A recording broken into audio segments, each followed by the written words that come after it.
my tea sippers, and you know what time it is. I hope you have all of your crumpets together because it's time to dish tea. And you're dishing tea, darlings, with Big Meat. Can't wait. It's time to dish tea with Big Meat. It's time to dish tea with Big Meat. It's time to dish tea with Big Meat. It's time to dish tea with Big Meat. Darling. Hello.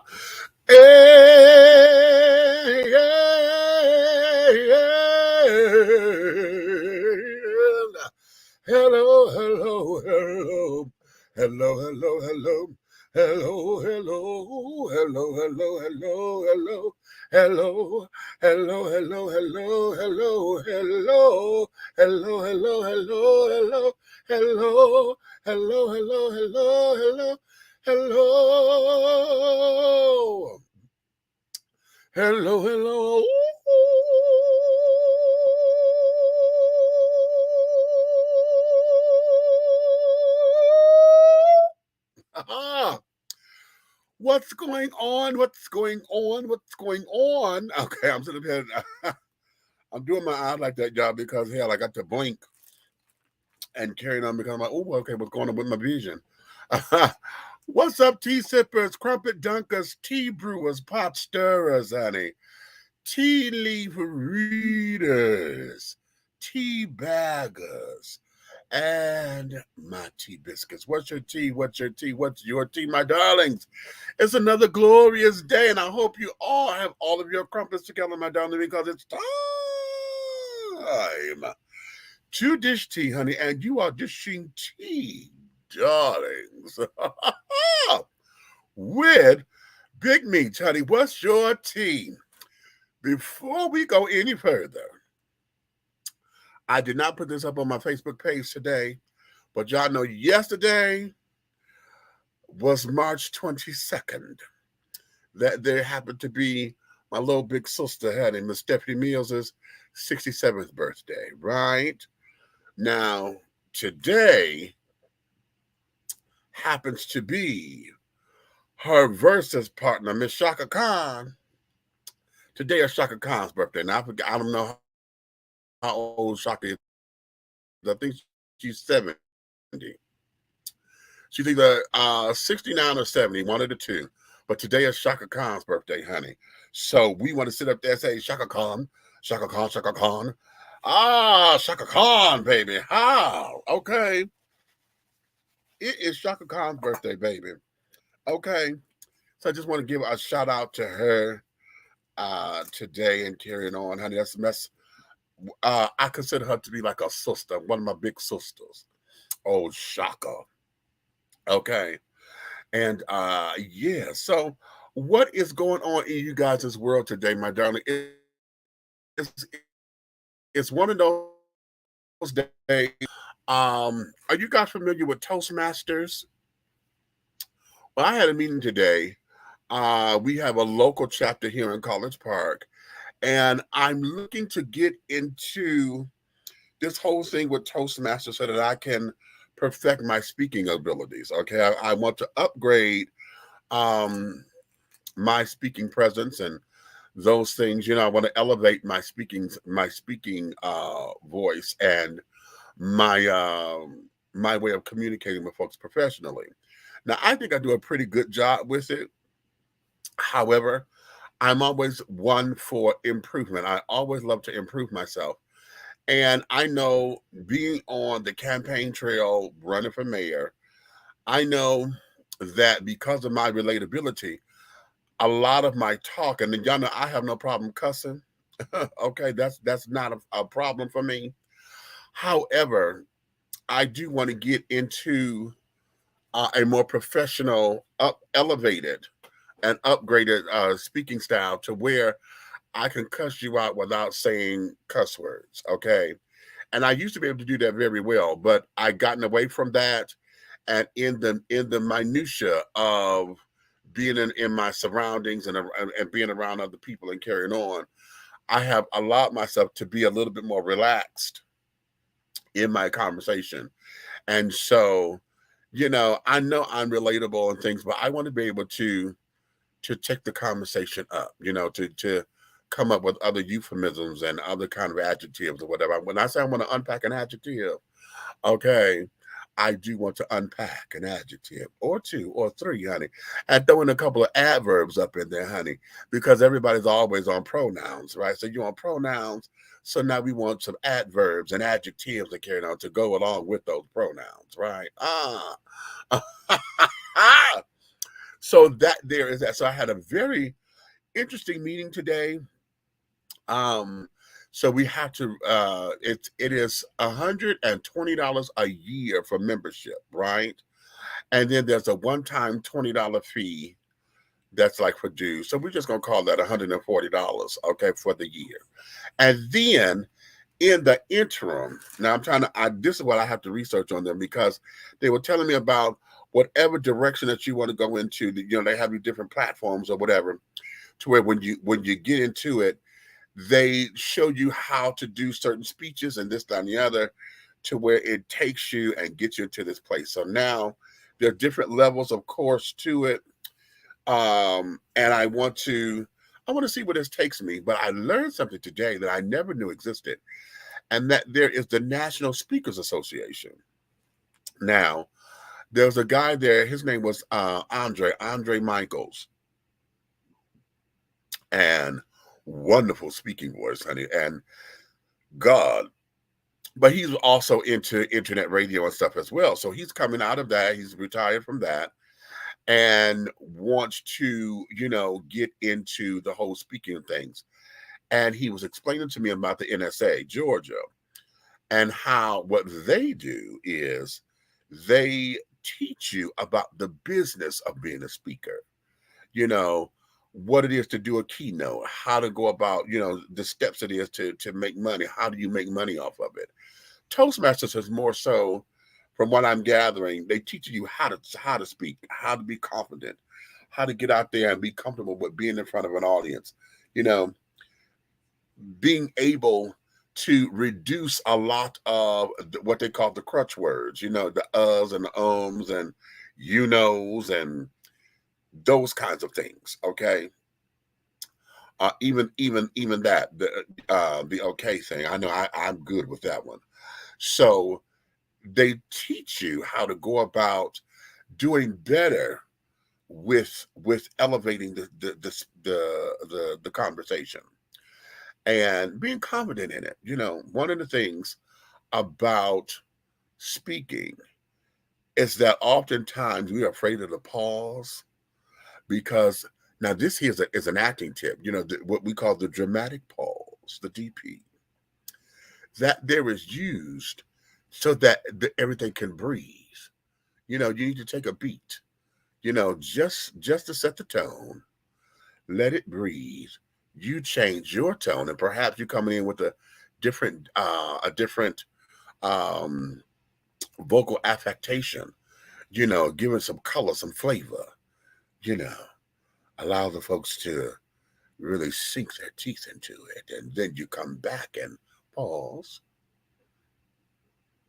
And then you hit them there, and then you hit them there, and then you hit them there, and then you change the tone. It's that kind of thing. Most of the time, dancing, speaking is like dancing, okay? Once you find your rhythm in it and get it to your cadence, which is why for those of you who go to church, like a lot of those songs that are just repetition songs, it's the cadence of the song that we like. A lot of that is in praise songs. See, now I'm drawing a blank. I'm drawing a blank with one of those type of songs. I'm completely drawing a blank, but y'all know what I'm talking about. Damn. I just lost. I can't even think of one right now. And I hate when I put myself on the spot like that, but it happens. So that was a beautiful, beautiful little thing today. So I feel accomplished. Okay. So that there is that. Now I'm trying not to be before you guys long because I'm going to trip around the corner for a second. Best friends over here, the owner, today is his birthday as well. So he's doing a birthday party around there, and I just got to bump in to go say hey, because I got donut factory in the morning, honey. So I'm gonna bump over there, show my face in the place, and see if I got a couple of dollars to buy a cocktail. I got to get gas, honey. I might not buy no damn cocktail. I got to get gas from Miss Mavis, and then bump in, say hey, ha ha, kiki. You know, they're gonna have a drag performance. So see the girls, and then bump on up out of there. So I come on and catch a couple of these because I got to be up and out of this girl at 6:15 in the morning. Okay, so that's my little thing here. Okay, who we got up here in the comments? We got Miss Tiffany, ready for the show tonight. It's gonna be lit as always. Well, thank you, Miss Tiff. Hello, handsome. Well, hello, handsome back. What's going on, Chris? Thank you so much for that. Now, listen, we're going to get into a couple of things, and I'm going to show you guys something, and I promise I'm going to pay attention to the screen. Wait a minute. Side note, I went back to go look at yesterday's show, okay? Y'all could have called me and like, bitch, get on the damn line. Y'all saw me in the little thing. I know I had nodded out for a second because I was drinking the wine, and I had got distracted. I'm over here looking at other stuff. I have forgot that the video that I was playing was a shared screen. Okay. I got 20 minutes of dead air up in there. Ain't nobody said nothing to me.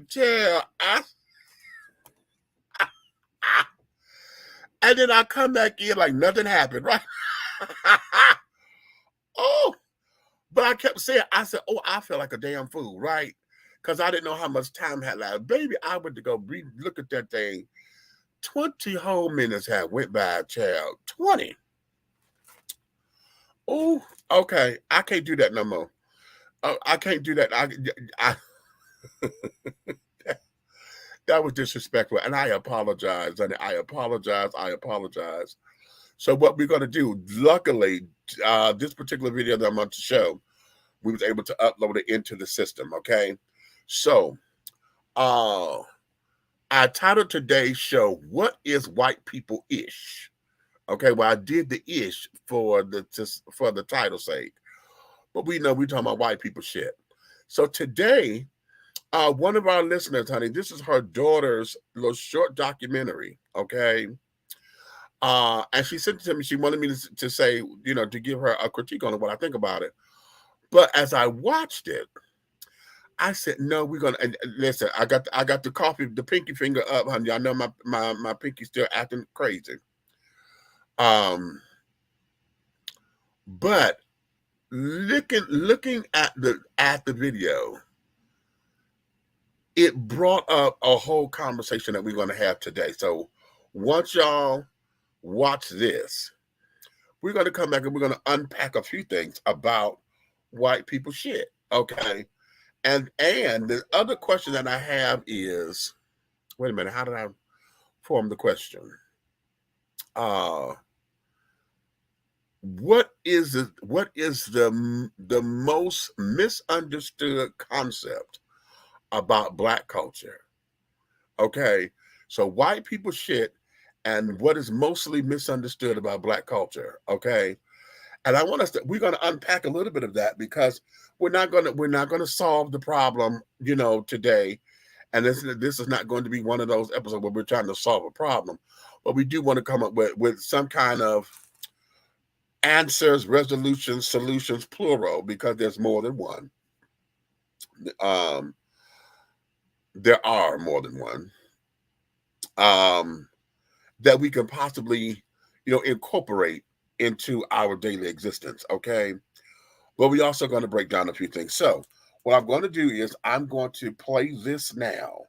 And then when we get back on the other side of it, we're going to dive into it. Okay. Let's look at this. What is white people? Being in public barefoot. Going outside in brick weather, say January, with like shorts, toes out, arms out. Wearing your shoes on the bed. Yeah, wearing your shoes on the bed is actually insane. It's something that's like off you or like shouldn't really be going on. You know that face they make when they're like, yeah, that shit. Any type of fucking casserole. Not having to think about repercussions.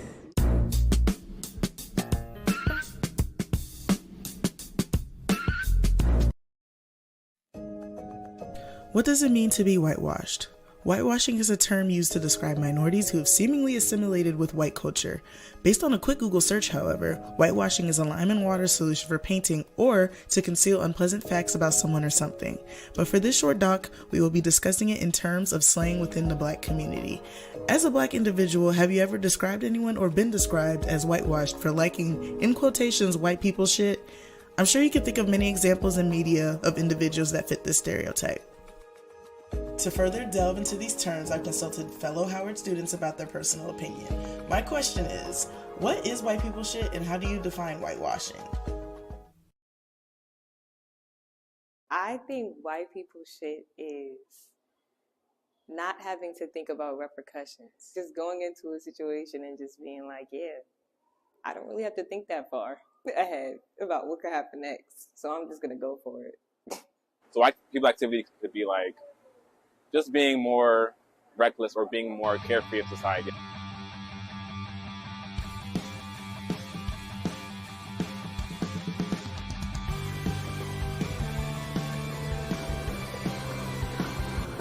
What do I define as white people shit?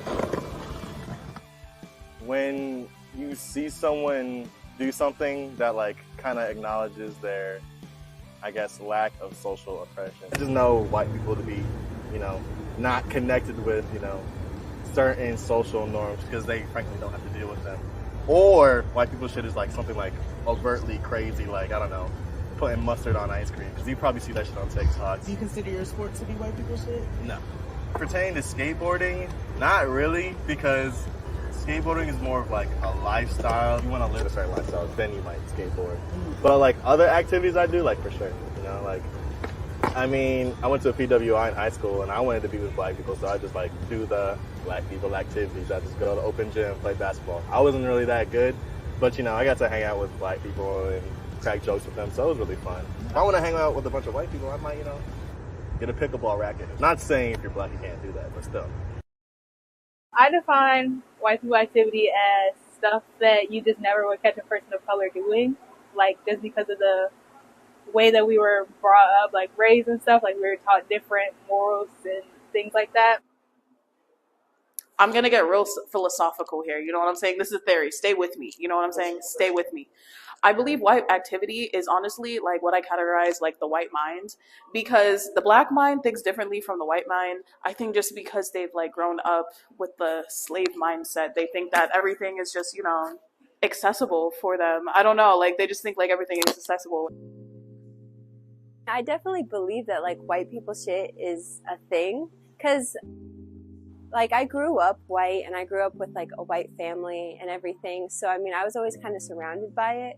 But since I've been at Howard, I've definitely noticed like a cultural difference. Like this is really small, but I remember last year, like I wore green on St. Patty's Day and nobody else did that. And they were like, that's white people shit. And I was like, oh, wait, you're right. So I don't think it's a bad thing per se, but I think that it definitely does exist.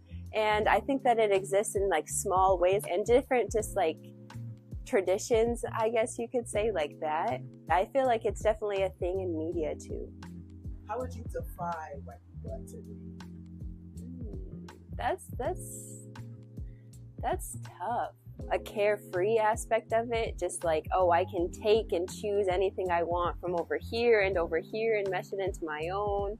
And I was even thinking like in terms of like stuff white people do that Black people would also do, but then get like criticized for it. And I was thinking of like underage drinking, going out and partying, sneaking out. Like if a white kid does that, that's just them as like a teenager. But like if a Black kid does it, then it's like reckless and bad and everything. So I guess I would just define white people shit as like just kind of taking and choosing and doing whatever they want. What I consider to be white people activity or how I define it, I feel like like walking down, but you're making it look mad weird. Like you're up to something. I feel like that's white people activity. Like I feel like as black people, we chilling. Like you just look like you're trying to start something weird or crazy, like throwing toilet paper or something. Your race determines what activities you do, but maybe not determines, but influences.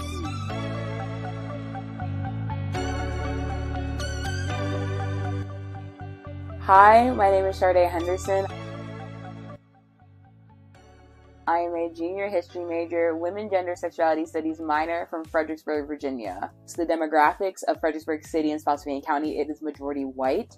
For Fredericksburg City in particular, it is 66% white, and they are non-Hispanic or Latino white people.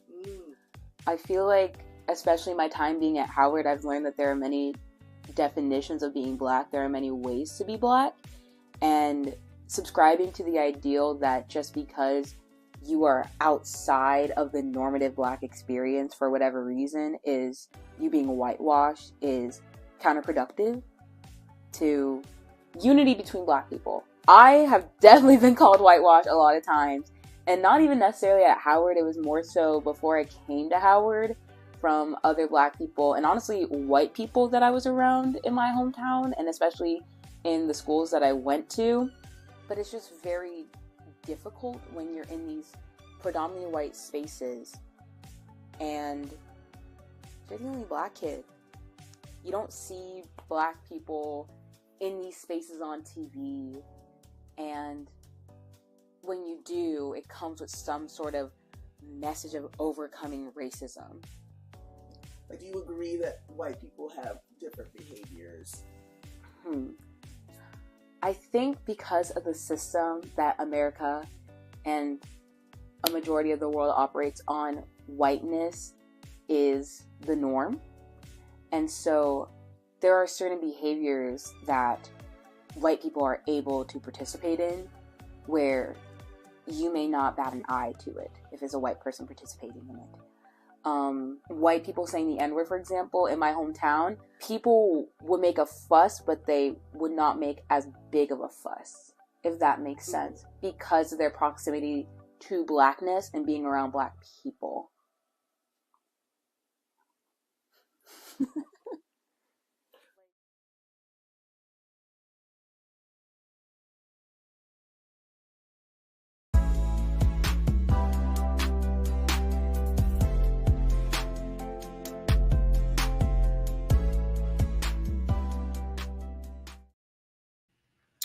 All right, and we are back. I told y'all I wasn't gonna cheat y'all today. Okay, so what you think? What you think? Start putting your stuff up here in the comments. Let's start to unpack this. Okay. Now, as you see, the director producer, her name was wait a minute, I'm gonna tear it up. Is it Gia Lance? This is Juana's daughter, darling.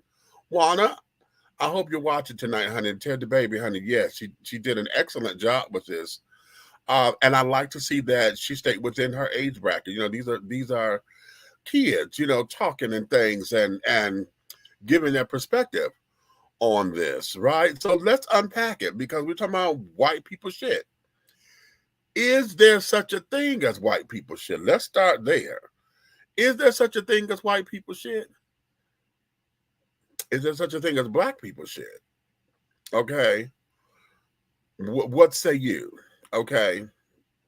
Now, I'm going to be very transparent here. Okay. Yes, I do believe that there's such a thing as both, actually, because I think what happens is that culturally speaking, everybody does everything differently according to how they're raised. Okay. Black folks in this particular country, all right, we have been indoctrinated with what this country is, and everybody get tired. I know that when we talk about, you know, coming over here,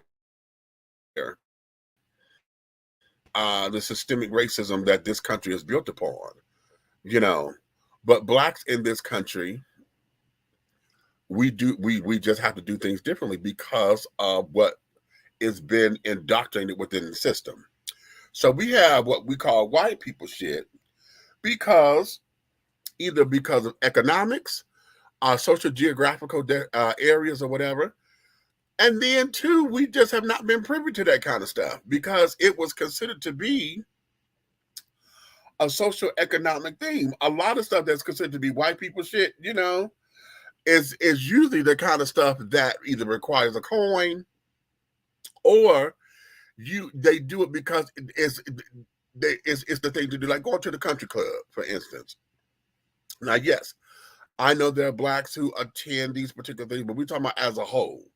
Okay, going to the country club and talk to Buffy and Biffy and this and the other, sit up there having doubles and playing tennis and, you're being exposed to all these different kinds of cocktails or whatever. How many of y'all have been exposed to the types of drinks that you hear? When you look at television and carry on, that is an excellent source. When we look at TV, look at how our upper echelons is treated. Even our middle class Caucasian folks, because look at what's being done. Look at the activities. Okay, you got pickleball now. Pickleball is the new thing, but there was cricket. There is if you want to become an equestrian, honey. Okay, that's horseback riding. Okay, skiing. We're going up to the lodge. How about every time we turn around, somebody's always going on vacation. I guess black folks, we would take a vacation. But how many of us are passport ready, to where at a drop of a dime, honey, we getting up going because we can, because they have expendable cash that way. Oh, we're going to Paris. Oh, we're going over here to England and those kind of things. Those who have international travel points. You know what I'm saying? Those who flew over to England to go watch the weddings and carried on, and then they went to the Queen's funeral. Those people who are able to do that on a consistent basis, not because you saved up your coin and you put it on your bucket list. A lot of what we consider to be white people shit is that kind of stuff that they consider to be normal for them. This here is a lifestyle. It's a culture. You know what I'm saying? And so because this is normal for them, anything that goes against the grain, honey, becomes uncivilized. Now that flipped the coin, because black folks, our black folks shit, y'all know that we will get on somebody who is not down with the hood, baby. If you don't understand hood culture, if you don't understand the difference between East Coast and West Coast rap, bitch, we got a serious problem. Okay, if you don't identify with good times, but you always been Cosby Show, something wrong with you. That there is something that we do, and Cosby was a black show, right? But us as black folks, that's how we associate shit. Okay, did you get what I'm saying? And so when we say white people shit,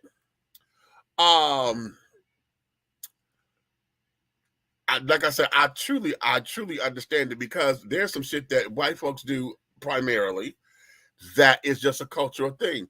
White folks love to kiss their goddamn dogs in the mouth. They love to do all this old craziness with their damn dogs. And I know black folks who treat their dogs like kids or whatever, but bitch, I don't know a lot of black folks who sit up there, pet stores and all these damn animal clothes and, this, that, and the other. We got more white folks, honey, who got emotional support dogs or animals and carrying. I'm like, do you know somebody checked in the hotel a couple days ago? This bitch had two ESAs, emotional support animals. Bitch, and see, here's the thing. Now that we are all, I'm surprised that ain't nobody, we have not picked this up.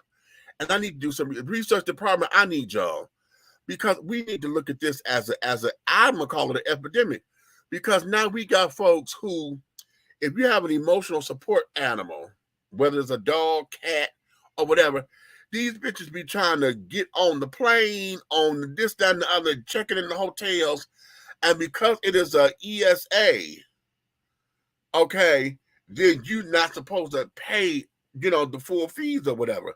Because that's only for service animals. That's for the blind and this, that, and the other. Those who have medical alert bracelets and carrying on. That there is specifically for them. I remember watching on the news maybe a couple of years ago or so. This motherfucker walking through the airport with a cockatoo on his motherfucking shoulder, uncaged. Bitch, the bird ready to take flight at any given moment. And I say cockatoo, it might have been a goddamn, it looked like that was a big old bird. Okay? It looked like it could have been a damn peacock on his fucking shoulder, a big old fat white boy. Talking about that was his emotionally support animal. If you don't buy that goddamn bird a cage and sitting up here going through all this old craziness, listen. If you that goddamn scared to be out into the public or you can't travel or whatever, there's something wrong. Something is wrong. It's not like you are Linus with the blanket from Charlie Brown. You understand? It's not like you are a little baby that needs this little binky bear or whatever, because that's what, the pacifier, because that's what's going to keep that baby quiet. You talking about, I got an emotionally support animal. Because you can't be without your damn animal. Bitch, if you, stop. Stop. Please stop. Please stop. Stop. Stop it. Stop it. Stop it. Stop it, because you up to some shit. You're trying to beat the system and don't want to pay all the fees associated with having that goddamn animal like you trying to travel. You understand? But let me move on, because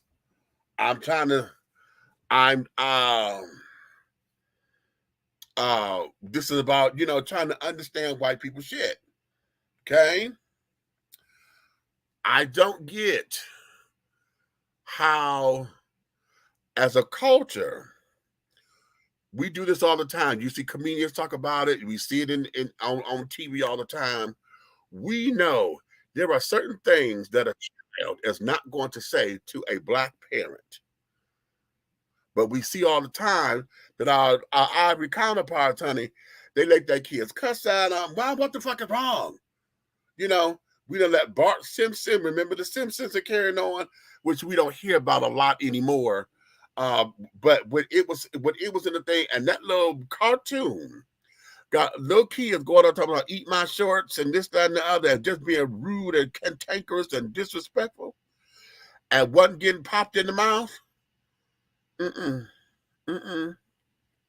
We don't play that. No, that's white people shit all day. We don't do that. We don't do that. Okay. Now let me preface this. I do believe, because I've seen this, but I haven't seen it in abundance to make this a blanket statement and a generalized statement. I'm just going to say that, well, no. Let me rephrase that. This is going to be a generalized statement that's unsubstantiated, okay? Because I haven't seen it in numbers. I've just seen it a hit and miss here and there. And that I think there's a difference between northern white people shit and southern white people shit, okay? Because those who are born in the country, especially in them damn sticks, in them backwoods, okay? Now, y'all remember the Beverly Hillbillies. There was no way that we're going to go out here and kill a possum. Okay, that's a rat. A possum is a big old rat. Okay, having possum stew and shit like that. No. Okay? And I don't know what kind of meat it is, honey. All I know is them bitches are wild, honey. If it's out there in the woods like that and carrying on and you got to go hunting for it, it's wild. So the meat going to taste a little bit that way because it's eating whatever to survive, Okay. Another thing that was white voice, and I tried this when I was a kid and I did not like it. I have my little Caucasian friends, honey, and they love walking everywhere barefooted. And I was like, oh, okay, well, that might be cool, you know, because I didn't like scuffing my shoes at the time and this, that, and the other. So I called myself trying to walk the streets of Detroit, honey, barefooted. No, ma'am, Pam. No. Mm-mm. No. Because, bitch, we had to, we were going up to the store. And this is prior to them having no shoes, no shirt, no service signs on the doors. So, you know, we were going to the store kids. We had to have been about, what, 9, 10 years old, somewhere up in there. But all I do remember, honey, we was on Lycas. God damn it, yes, Lycas between Jefferson and Freud. And we were going up to the little corner store. And in order to get to, we had to cut through. We had to go up through. There was an alley, but part of it we had to cross it. So you got all these rocks and shit in the alley. Then we had a car wash right there. So we had to cut through the car wash. Okay. And the car wash is all hot asphalt. Okay. And then you got broken glass every goddamn where, right? I didn't like that. And now I was okay. We got there. Then we got. That was my one thing, because I had to learn that, honey. And I got here. Now I got to take my ass back home. Okay, because it wasn't like I had my shoes in my hand. About I can put my shoes on. No, didn't have no shoes. Okay, I had to now walk back home. Same way. Hell no. Mm-mm. No. Does not work for me. That does not work. Okay? No. So when it comes down to that, let's talk about it, children. Okay? What does that mean for you? What does that mean? And then when we're looking at it, we label it as white people shit. But do we subscribe to it though? Okay? Do we subscribe to it? Because, like, let's take this.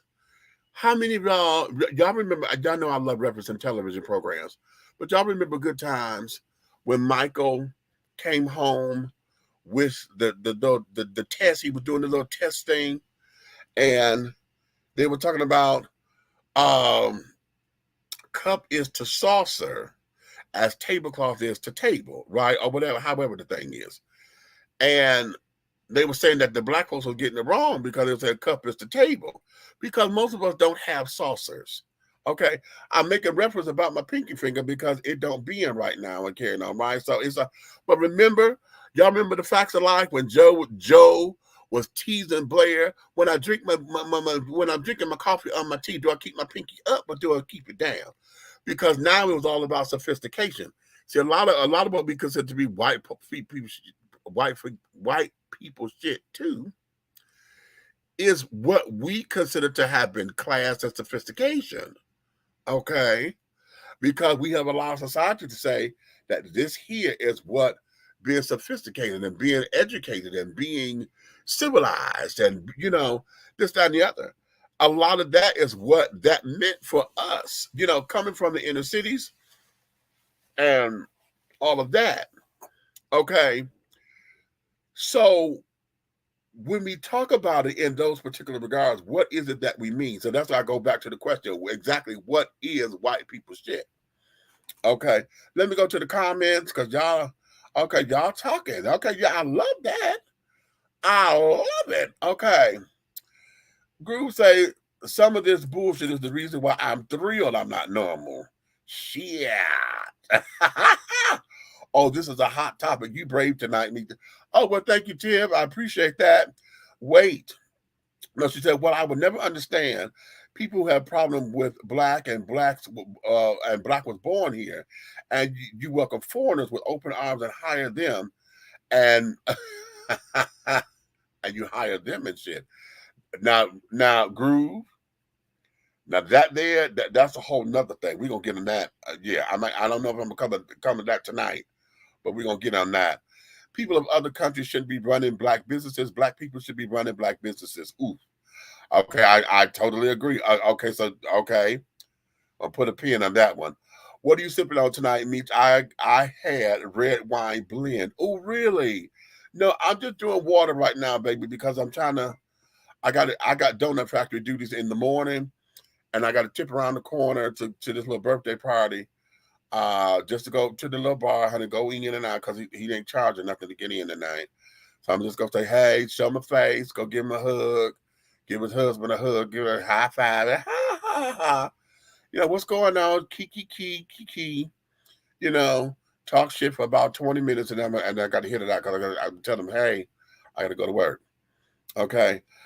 I grew up with funk, soul, and hip hop in its infancy. They live and breathe hip hop every day, and it's different than what it was when I was growing up. And honey, hip hop is completely different, but it's 50 years old now. Okay, it's 50. Okay, go figure. Okay. Since we are talking about emotional support, Adams, do you have any meats? Just kidding. You know what, child? No, I'm allergic. I don't have any animals to carry on because the dander and carried on. I'm asthmatic, so you know I got allergies to everything. And so in order to not be so allergic, I would have to keep the damn dog as clean as possible. And that's a lot of work, you know, trying to get the dog and here, dog, come on, dog. No. If I were to have an animal, it would be a dog because I like little small dogs. Okay, I like little small, little cutesy little frou dogs. You know, little Polly Pocket, little button little things, child. I don't like no big old dog that's like horses and shit because I ain't got time for all that craziness, honey. I don't because you know they get used to you and carried on, and as you know they cute when they puppies, but when they get grown and start growing and carrying on, shit, now they want to run through the house. I don't need no Marmaduke, little Great Dane or whatever. Those no, they're lovely to look at. I don't need no big ass Saint Bernard. No, okay, no. Because see here, you get to walk around here thinking you big as me. No, and I live in an apartment. So no, honey. Mm-mm. I don't need you running up in here trying to take over some shit. And I don't necessarily have a spot for you. You need your own area. So when I say go to your room, honey, you go to your room, honey. When I say no, we don't do all that. No. Barefoot ain't white people ish. I ran up and down the streets of Mississippi, maybe just country ish. Okay, I'll give you that. Because yeah, Alabama up in there, I know he don't like no damn shoes neither. So I know that's a country thing. But again, country shit and country white boy shit or white people shit is different from northern white boy shit. Okay. I thought that was a country thing anyway, but we were in Detroit. So I was like, okay. And I've only seen white people do that. I've never seen black folks do it, you know, and flip flops and things. Flip flops, black, we ain't never had no damn, we had house shoes, but we wasn't, the flip flop thing was never us. The flip flops came, I really believe that was just a little thing because it kept folks from being barefooted, you know? And when I was a kid, the flip flops was the thing. You can't run in the thing because the little toe divider always broke, you know? So being a kid trying to run in it was ridiculous. And if it wasn't those, it was the Dr. Scholl's sandals that were supposed to be for women, but then they tried to make them unisexual. And when they tried to make them unisex, child, then all the men who were wearing them were gay. Okay, all they would go get their feet polished and carried on, honey. They would have all these damn Dr. Scholl's slippers. You know, that was supposed to be good for your feet and this, that, and the other, give you a massage like when you're walking, and so they claim. Whatever. No. Mm-mm. How's your finger doing? Is it giving you lots of pain? No, the finger's okay. It's just that it won't bend on its own, right? And I can bend this. I know it's not broken. I can bend it with manually. But trying to go, it won't bend on its own. Now it'll go to flat. Now it hurts like that because it's still swollen and things of that nature. But I could do that. I can't do a full fist because it won't bend. See, it just won't bend. So they gave me some naproxen to take, and I've only took it one pill. I'm supposed to take it one every 12 hours, but I passed my 12-hour mark. And oh God, wait a minute, I think I'm at the 25. That was probably what happened last night too, because I had taken it just before I came on the air last night, and I had that goddamn sangria, honey. So that bitch probably was like, woo, and I didn't feel it like that. But shit, that bitch, y'all saw me nodding and carrying on, and what now? I'm going hair on or nothing, honey. I just remember I took that medicine and drinking that wine. So now we just drink H2O, baby. Okay. I love big and small dogs and cats. All they want is their rubs and loves and don't want nothing else, including money. Okay. So now let's go here, though, because the documentary, she also talking about whitewashing. Okay. And a lot of the cats in there didn't necessarily answer that question. They mostly got onto what white activity is. But what about whitewashing? Okay. When we talk about that, especially now, because the whole idea is now whitewashing seems to be wanting to tell a story or stories from the perspective that gives white people the benefit and give them the edge. You know, they don't tell the whole story. They may tell you they've done a few bad things, you know, but the greater good was at stake. And yet, you know, we're always hearing how our ivory counterparts, you know, are coming out to be like the heroes. Okay, like they've done so much and this and the other. When we talk about, y'all know my biggest pet peeve that I'm having is that there was a set of school books that they've since discontinued those books. But they're trying to teach folks that they're trying to remove the word slaves out of the history and saying that they were involuntary servants.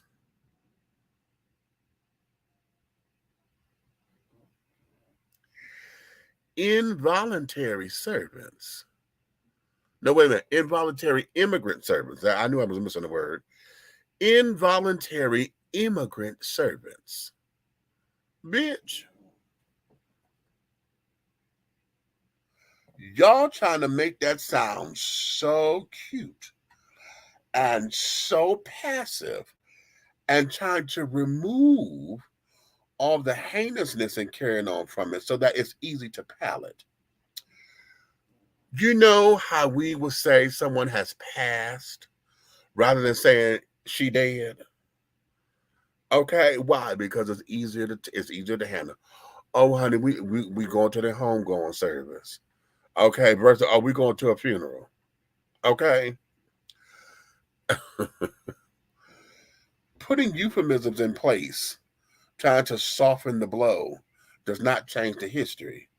And then when we have the other definition or the other idea of whitewashing would be to erase culture. When you have African Americans who've grown up in predominantly white culture, okay, that's all they know. A lot of us get upset when we see Black folks who, you know, they don't know Patti LaBelle and Aretha. You know, they know Taylor Swift and Bon Jovi. You know what I'm saying? And then we have an attitude with it because we think that, or we project onto them that they ain't Black enough. You know, you ain't Black. Well, honey, what's been around them? They can't help that they were middle class and this and the other, and they lived in the neighborhood, but this was all there was. So now, is it white people shit because this is what the culture is, and do you see Black folks doing it or what? Because again, going skiing, going to do toboggan, you know, what's another one, honey? I'm trying to think of one that's real good.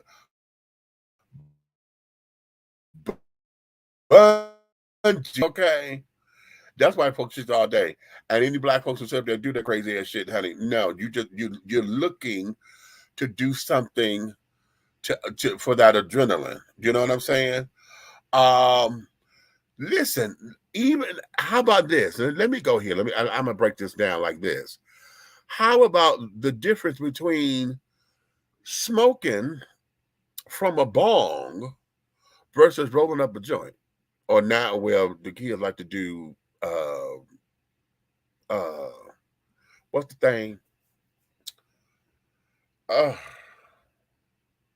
Blunts. Okay. So is it white boy shit? Because you see black folks doing it and you don't agree that they're doing it? You know what I mean? How about how many of y'all have gone to college? But when you went to college, honey, you felt like you were so far behind because y'all in the same class, but yet your ivory counterparts, honey, knew about physics and they knew psychology. You take a psychology 101, but yet they come up in there and y'all in the lecture hall and they asking questions that we haven't even cracked open the textbook yet. And y'all sitting there having philosophical debates and shit over what? I'm like, wait a minute. How do you know all that yet? You know? And you're sitting there like, oh wow. You know? Uh what? Uh I was saying, smoking from a bong or whatever, but now that we got hookahs, you know, I don't know a lot of white folks who are into hookahs, but we are. That's the black folks thing. We go out and get the little hookah, and that's an Indian tradition, but we have now usurped that and have made it the thing to do.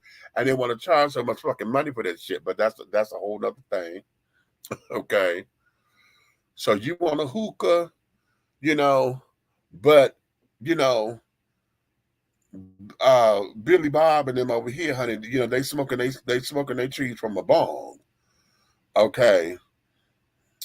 How about that stupid, oh my God. And I've done it once. And it scared the shit out of me because we were up with my Caucasian friends. What do they call it? Wait a minute. Y'all tell me what this is when you take the truck and go skeeting in the mud and carrying on. What they call that shit? High wheeling, roll, whatever. And what was so scary about it was where we lived, and I was living with them, okay, on the other side of Michigan in a little place called South Haven. Okay. I'm living in a trailer home with them and carrying on. And we had all these trees and things. But where we lived, we were right there off of Lake Michigan. And now Tony was Hispanic. He was a big old Hispanic guy, but he looked like a white boy. Okay. And he passed for white. Nobody knew until you heard his last name. His last name is Ramirez. But because of that, everybody just called him Tony. So they just knew Tony. Nobody would question his heritage, right? So, okay. And then he was into white boys too. But we in the damn four-wheeling. That's what it is, just four-wheeling. We in his truck, and it's just me and him.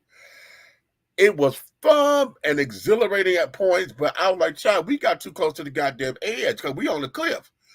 And there was a couple times I was like, Tony, this bitch better stop because we hitting mud and shit. And no, we could easily slide. You know what I'm saying? And this, that, and the other. But then came the cleanup. Now, did all this damn four-wheeling in this mud and shit. Now you got to go clean this damn truck. No. That part ain't fun. But that's all white boy shit. Okay? Now, borderline. We'll go drag racing. Now, those of y'all who got the little muscle cars and shit, we'll go drag racing. Y'all do donuts and shit. Now they start, that's the big thing. Everybody want to go do burnout donuts and shit. But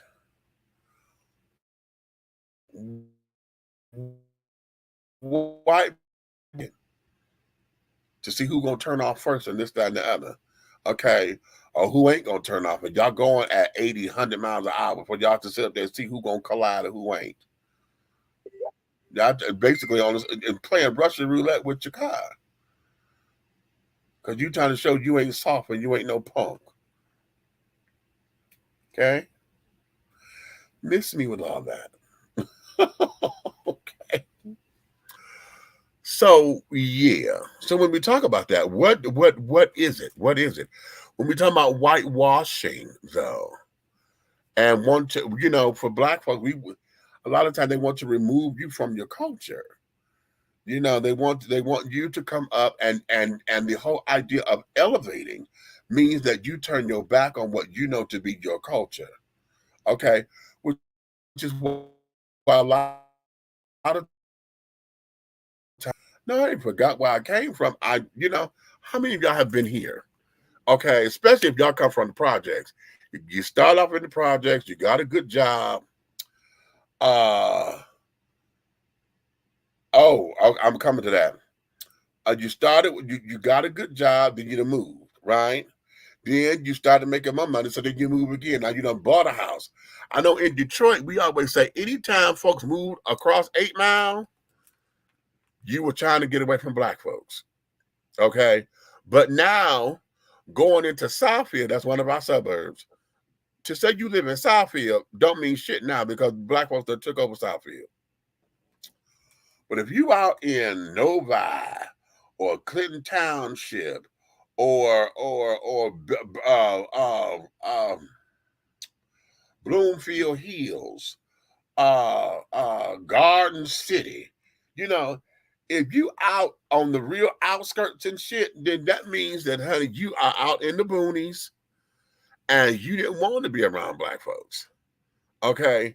So now when folks sit up there and say you forgot where you came from and this, that, and the third, because now you out here thinking that you're getting better schools, you're getting a better house, and this, that, and the other. You out here most of the time.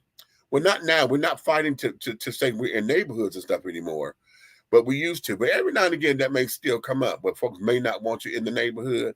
And then the culture clash, because I may have a house party and invite my neighbors and stuff to come over, and the kind of music that we play, we may get crunk a little bit, honey. I'm a house head, so I may play house music, whereas you don't play house music over there, honey. But because of the beat and you thinking that we thugging, okay, and just being that way. Y'all know how we like to entertain, honey. We laugh, we slap five, and we throw cards, okay. How about that? Throwing cards, because how many of us play spades versus playing wait a minute, what is it? Pinochle. White folks to play pinochle. They don't know shit about spades. Okay.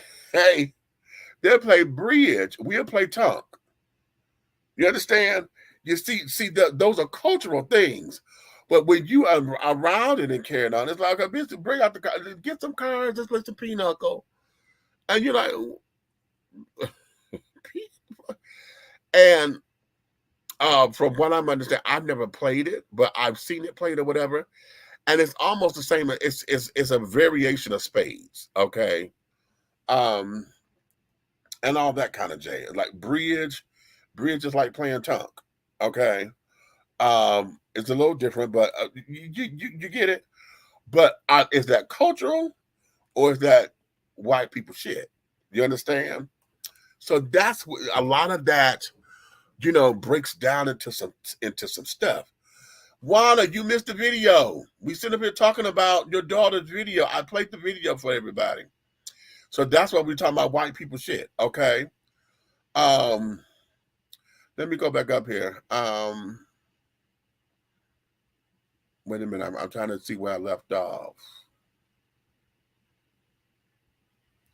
Oh, okay. Groove, you started here. I have the funk in me and people don't like it. I've also known people who they call whitewash, and I'm thinking, okay, you come from soulful culture. Why would you want to go to a culture with a lot of unattached emotions? Oh,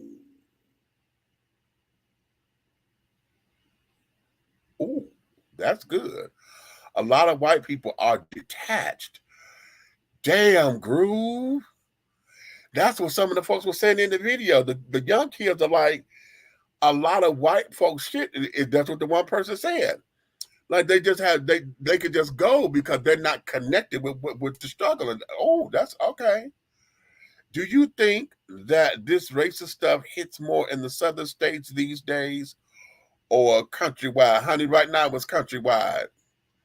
The southern states, they're inoculated to it because this is what the South knows. Okay. Ever since we've had Donald Trump as a president, number 45, he has awakened a lot of that ideology in people. He's awakened it.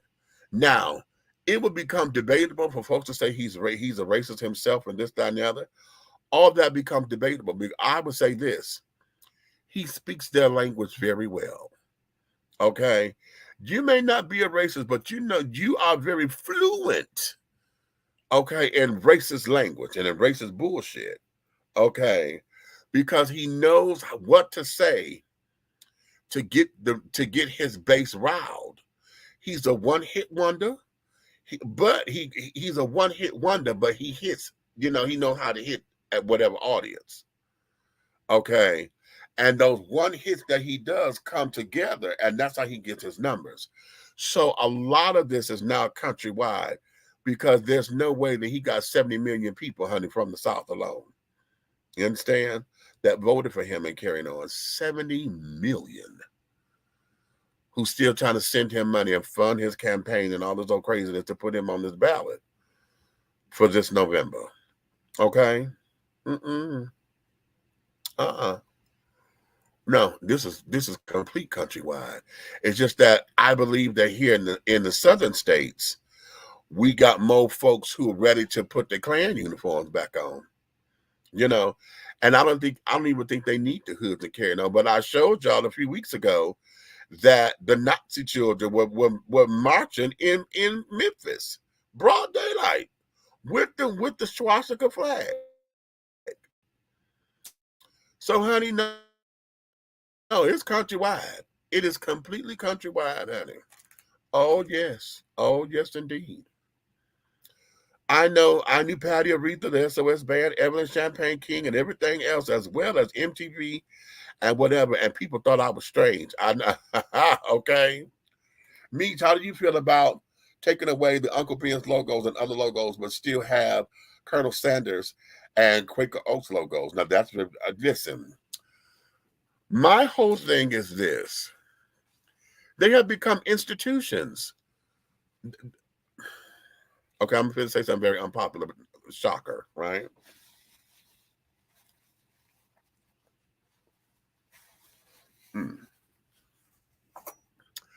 We as black folks were sitting up here picking and shit for the wrong shit.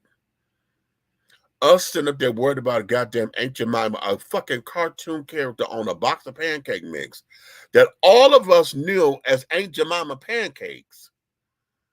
Okay? All of us know that. We wasn't happy when they took her out the headscarf. Okay, because remember they had did an upgrade on the logo. They took her out the damn headscarf and shit. They gave her a couple of pearl earrings and all of that and whatever. She put, okay, gave her a little hairdo. She had a little coif. We wasn't happy with that. Okay? Then, now here is where the whole idea of woke culture comes into play. Because oh damn, I felt like my grandfather. My grandfather had his middle two fingers cut, so every time he would scratch his head, he was always like that. And me doing that because my finger don't bend. Anyway.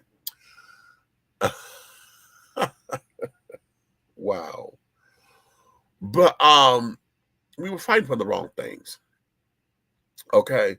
Colonel Sanders, honey, yes, that Colonel Sanders, I think, wasn't he supposed to be in some kind of general or whatever he was representing as far as the old plantation and shit is concerned and all that. Yes, the Quaker Oats logo, honey, and all of that about that was supposed to be in the Quaker and, just them, whatever. Those Uncle Ben's and Aunt Jemima and Canada, they've been institutions for years. Okay, we don't even know pearl mining. Okay, because Aunt Jemima and the pearl mining, whatever. I don't even think anybody buy the goddamn syrup anymore. We done probably went back to Mrs. Butterworth. Mrs. Butterworth, how come you taste so good? You know what I'm saying? Poor folks, I know shit. I get the store brand. It's syrup. Okay, I get the butter flavor. Okay. We fought for the wrong things, and I think we made a mockery of it. And we took those little victories as saying, okay, hey, yeah. Bitch, that was insignificant. Because y'all, how about this? You talk about a fucking logo, but y'all still went and bought the damn pancake mix. If you wanted to do something, you would have stopped buying the shit altogether, right? If you're trying to make a difference. Now there's a black syrup company. I can't think of the lady's name.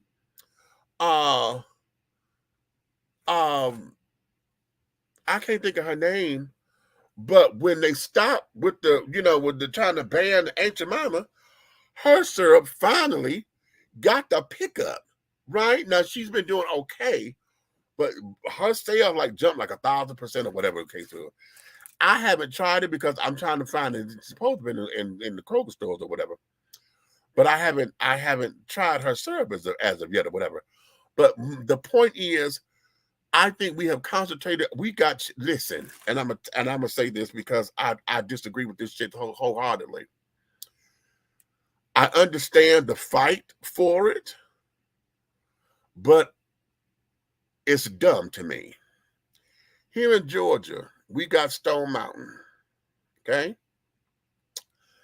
In the goddamn mountain, they got this great big ass huge carving of all these white racist generals and shit, right? Jefferson Davis and whoever ever. I don't know all of them. I don't give a fuck, okay? The NAACP went to this whole big old thing because now they want to sit down and go carve this damn thing out of the fucking mountain to say that the whole, just to say that, this thing need to come down because this is Stone Mountain over there, everybody. I'm like, if you feel that way, close the motherfucker down. Because if you're worried about the carving, the whole mountain itself, honey, was the damn headquarters for the Klan. So what the hell is the fight? Because my whole thing is this. If you're talking about inclusion, damn, we got artists in Canada. Put some damn Rosa Parks and Martin and Malcolm and Frederick Douglass do-our-ditties up there. We got statues everywhere. Make some statues and put them up there. That way we could tell the story. If we're going to talk about it for real. But y'all want to sit up here and find this damn money to cut out a goddamn carving out of a mountain. Dumb. When we got bigger fish to fucking fry. Okay, what is cutting that damn carving out of a mountain going to do for the productivity of black folks in Georgia or anywhere else? Because here's the T. Whether that carving is up there, you ain't stop black folks from going up there and participate at the mountain. We got Easter Sunday coming up, honey. You know they're finna go to have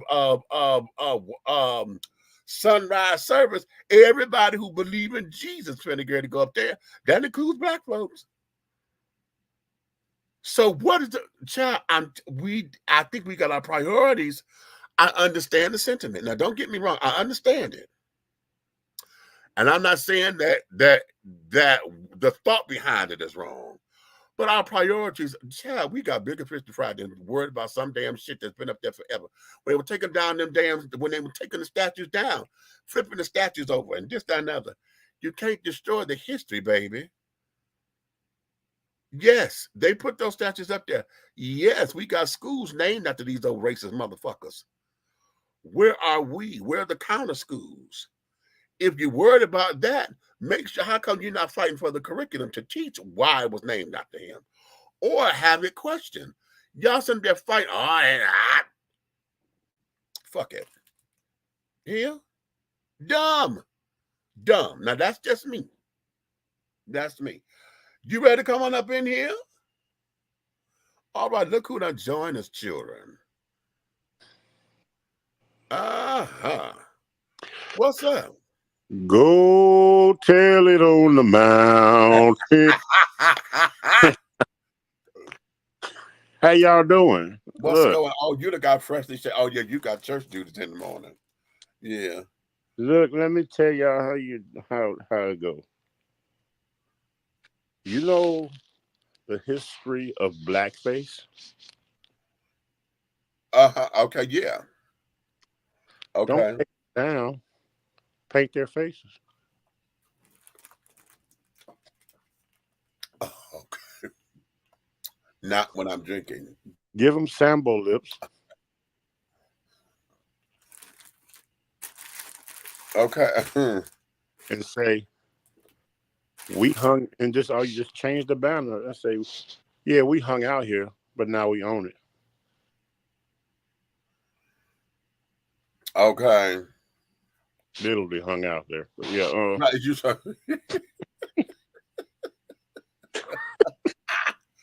you dumb. Let me go. yeah, man. Going to Stone Mountain, man. What y'all gonna do out there? We just gonna hang out. Yeah, right. Okay. House music is full of love and good singing, not anger and bitching and hoeing like a lot of rap music. Yeah, this is true. Oh snap! Yeah, you okay? Yes, honey.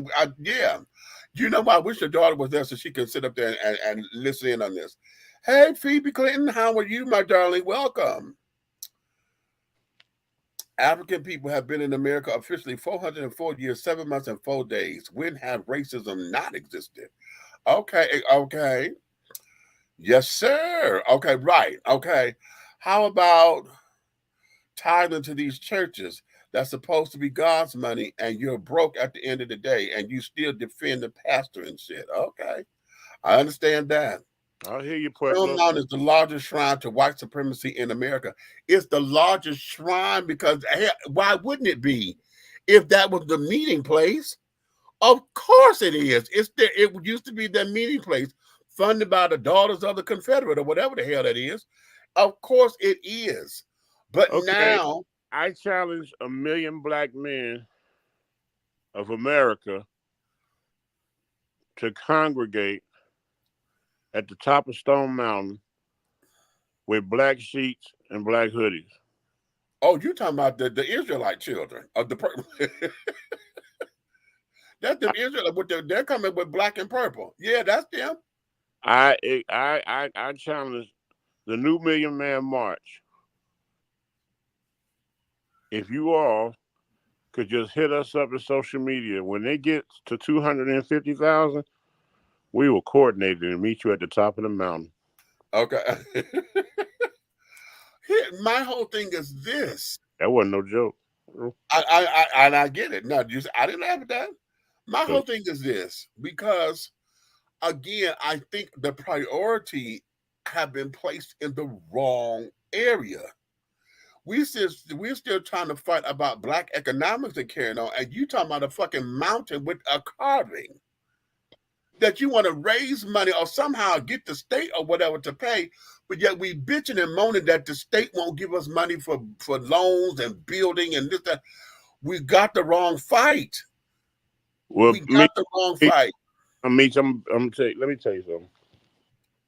First and foremost, you're absolutely correct with that. That is the wrong fight. Because in a state such as Georgia, as racist as Georgia is, Right. Where racism has never left, it's only shifted. Exactly. We need to try to figure out why is it that we can come together to generate stupid dollars when we can't not spend intelligent dollars for 24 hours in order to crash the racist dollars. Exactly. That's real good right there, Red. I like that. You understand what I'm saying? That's real good right there. Why dig for money? That doesn't mean anything. It's not going to mean a damn thing whether you do it or not. When you can just not spend the money that you have for 24 hours and succeed. Mm-hmm. Because, let me explain something to y'all. When you stop the ticker tape from moving, ooh, all hell breaks out. And when I say all hell breaks out, your $8 job becomes 15. Your 15 becomes 21. Your gas for 345 becomes gas for 193. Do you all understand what can be done and how much power we have as a race that spends 78% of the money in America on a daily basis? What is our economy? I think we have $2.3 trillion economy that we spend. And you can crash that black folks spend 24 hours. 2.3 trillion, not billion. Trillion with a T. Am I the only one that knows how powerful we are? 24 hours, one day. One day. The day the blacks stood still. Oops. Okay. But get Ray got to go buy a blunt wrapper. He got to get a Black and Mild. He got to have a pack of Newports. Old head got to have Colt 45 and what's the word? Oh, Thunderbird. You got to have something that they have placed in your life, in your neighborhood, right? That used to entice you, to get you to continuously have a flow of money, which continuously have a flow of taxes being paid. Right. You know what? Wait a minute. Because as you said, here's something that I just thought about. Because isn't it beautiful that on Christmas Day, mm-hmm. all the liquor stores across the country close? Right.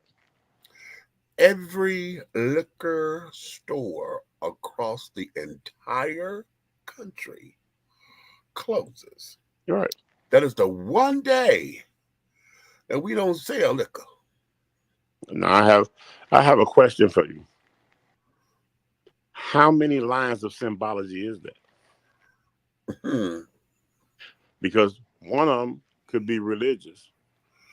Right. One could be respect. Mm-hmm. But one of them is that we make so much money during the year. Right. We can take a break. Yeah. And it's also control. Total Today control. Ain't the day. And what's crazy is,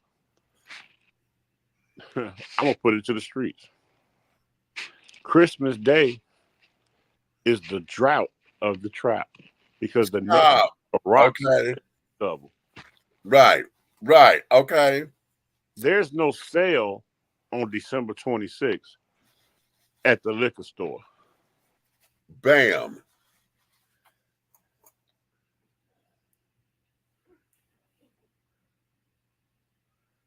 Well, wait a minute. What happened? You muted.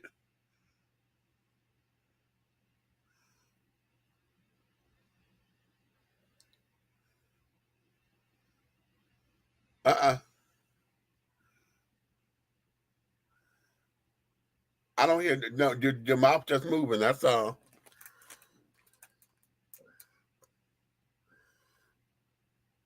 Yeah, they trying to come up in here. We ain't having it. Red's ass. Why spend billions on Beyonce and every other artist, and they don't support the community, and we don't pour more money into the community? Wow. Okay. People don't like putting their money where their mouth is. It's just like voting in local elections all day. All day. All day. So again, now going back to the topic, is that white folks shit or no? I'm gonna take him out for a minute till he get his sound together. I'm gonna bring him back. Is it white people shit or where we at? Okay. See, I'm telling you, coming up in here to break this down the way that we do, it festers and it fosters other things about society and cultural period. Okay.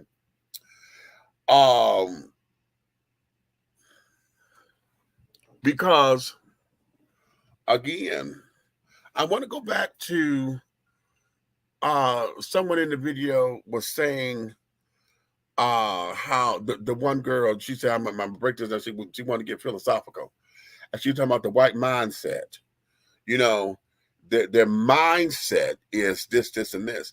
Well, the mindset is that because, and I wish I had it, I would play this right now. This is a good segue for it.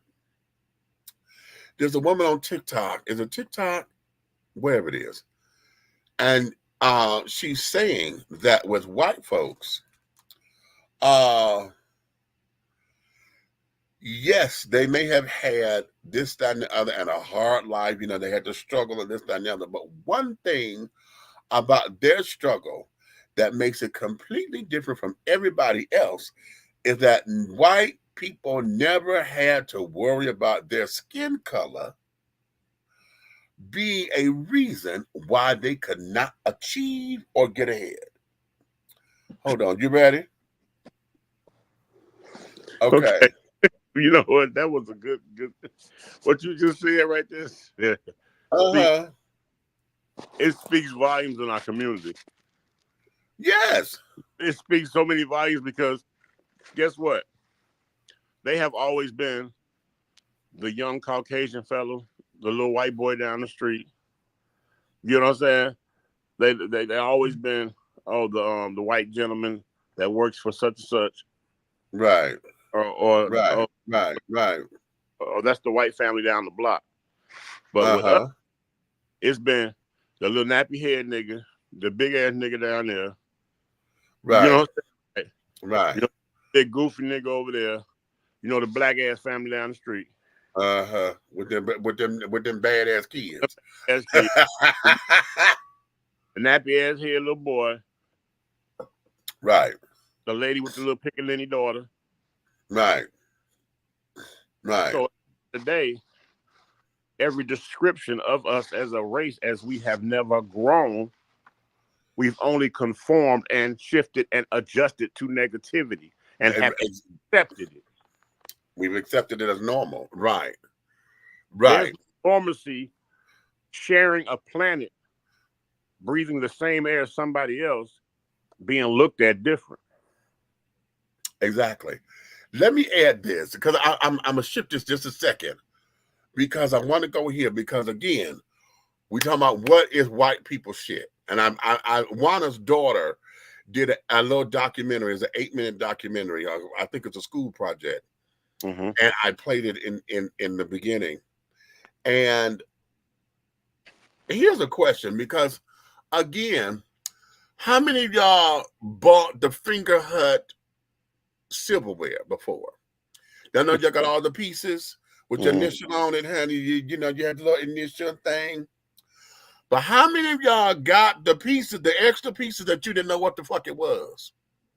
Like the sugar sand. Okay. You know what it was used for? Okay. How about the shrimp fork with the 2 prongs? Right. You're like, what the hell is wrong with this fork? Okay. How about the big serving fork that you didn't know was a carving fork or whatever? And some of the other pieces that we did not know, and a lot of us still don't know. How many of y'all ever, you know, y'all bought Tupperware? And y'all got the garlic press thing that you didn't know was a garlic press? Or the juicer, that damn thing, you know, what the fuck is this? And you didn't know why? But yet our ivory counterparts know all that shit like the back of their hand. Okay. Why? Because going back to what the girl said in the video, the mindset. See, this is regular for them. Okay. To sit down and have a formal table setting, honey, is something that they do every day. How about this? Now we only see this in the movies. Okay. And now we know what it is to sit down as a family to eat. Okay. Right. Which we're trying to get back to in a lot of households. But how many of us know what it is to come and dress for dinner? I know. Okay. But how many of us know what that is? I know because I was exposed to that as a child. Yeah. but it wasn't what I say. How can I say? What word am I looking for? If it wasn't a form of consistency in the Afro American home. Okay, right. Of course not. It was an occasional teaching. Okay. You know what I'm Right. saying? It was based on circumstance. Yeah. You know what I'm saying? We're having a dinner party. Right. You know what I'm saying? Uh-huh. Rich family members are visiting and we're cooking dinner at the house. So you go here, put on your dinner clothes. You put right. Okay. You know, and if you got an ignorant child, he'd be like, "Why am I putting on dinner clothes for asparagus, mashed potatoes, and meatloaf? You cooked it last week. I had on shorts and a t-shirt. What the hell?" Exactly. Right, but that's the ignorant child. Okay. The obedient child from my nationality is, okay, Mom, right away. I'm going to go wash up and get ready for dinner. Okay. How many of y'all remember on The Facts of Life when Blair got mad because Joe sat up there and drank the water from the finger bowl? Yep. Okay. You remember what he got into it about what side the fork goes on? Right. Okay. Okay. Again, now when we talk about that, again, a lot of stuff that we thought to be white folk shit, I'm gonna reiterate this, was because we thought it was all about upper echelons, because only those with money are those who, you know, the fruit, they're trying to be bougie, do that kind of stuff. Not true. Okay. And yet we still subscribe to it because we don't understand it, because we've never done it, because it's not exposed in our homes. We don't know a lot of black folks to do it, if at all.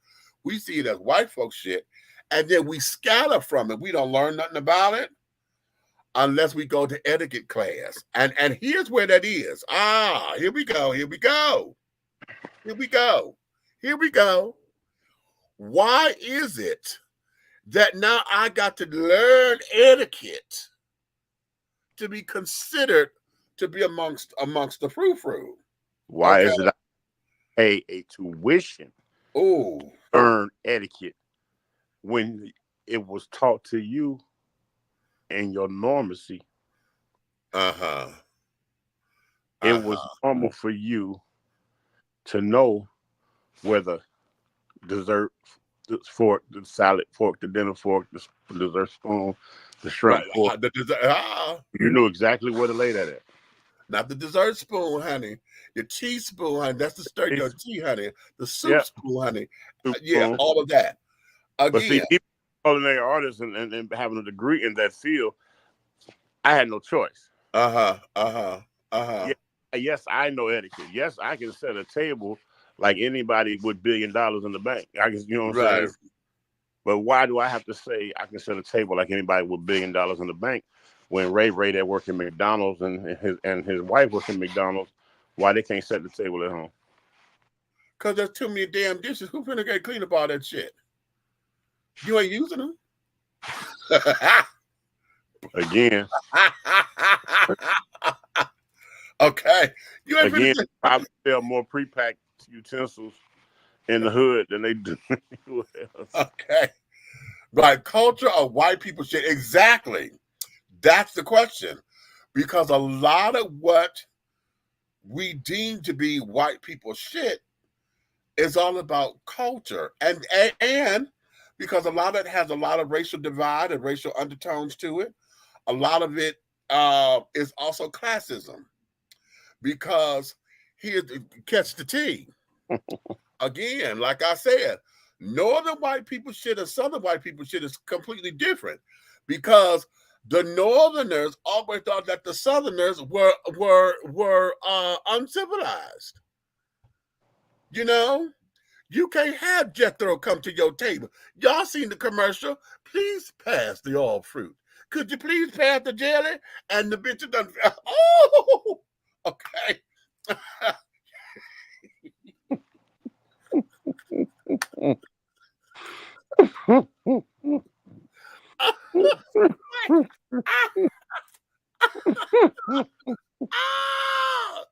Yes. So wait a minute. So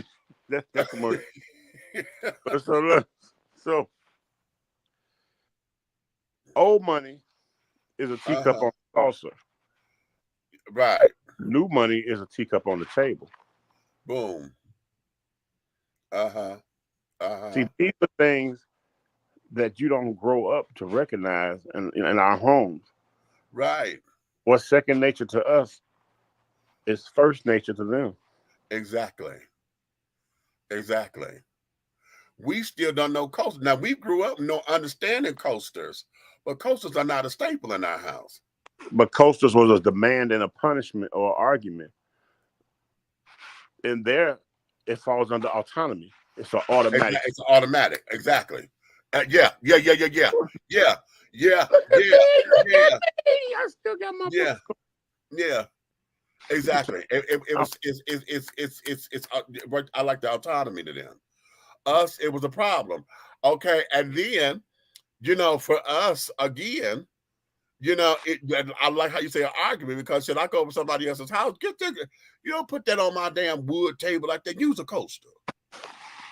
And you're like, what coasters? Okay, those who were sophisticated black folks had the coasters as a centerpiece on the coffee table. Right. They came forward and But if you put, let's say, if you just threw up a picture of one and put it on TikTok where all the young folks at, right? How many of them gonna know what it is? Exactly. Okay. Thank you, baby.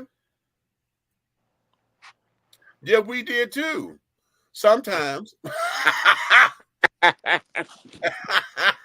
Sometimes. Okay. But I'm going to say this. We had coasters when we had wooden coffee tables. If it was glass, we didn't have coasters because mama made sure that you had to clean the table. If the damn cup you used made a ring, you knew you would clean off that damn table. So now let's stroll on down to the other part of life when it comes to etiquette and basic day-to-day things in the home. Right? How many people don't know that there's a difference, that they have a face towel, a washcloth, a bath towel, and a sheet towel. And a sheet towel. Right. Right. Yeah. And I prefer sheet towels so I can make sure I can wrap my big ass up. But okay. But the funny thing about it is, you can say sheet towel to somebody and they're not going to understand what they don't understand that. Right. And no, they will know beach towel, but not sheet towel. Sheet towel. Right. But they're almost the same thing, except the beach towel is only one-sided to be used. Exactly. Okay. It's not the same. Mm-hmm. So let me go ahead. Because I want to ask you this. I've been wanting to ask this question to somebody, and this is a perfect time for it. Okay. And you just did it. What made it trigger, right? Mm-hmm. You pick up a glass, or say you pick up a teacup like this, right? The handle on a teacup is only 1.5 inches max. Most of the time, it's just 1 inch circumference. Mm-hmm. So you only use these 3 fingers. Mm-hmm. So what do you do with the other fingers besides rest them here so that it doesn't teeter-totter? Right.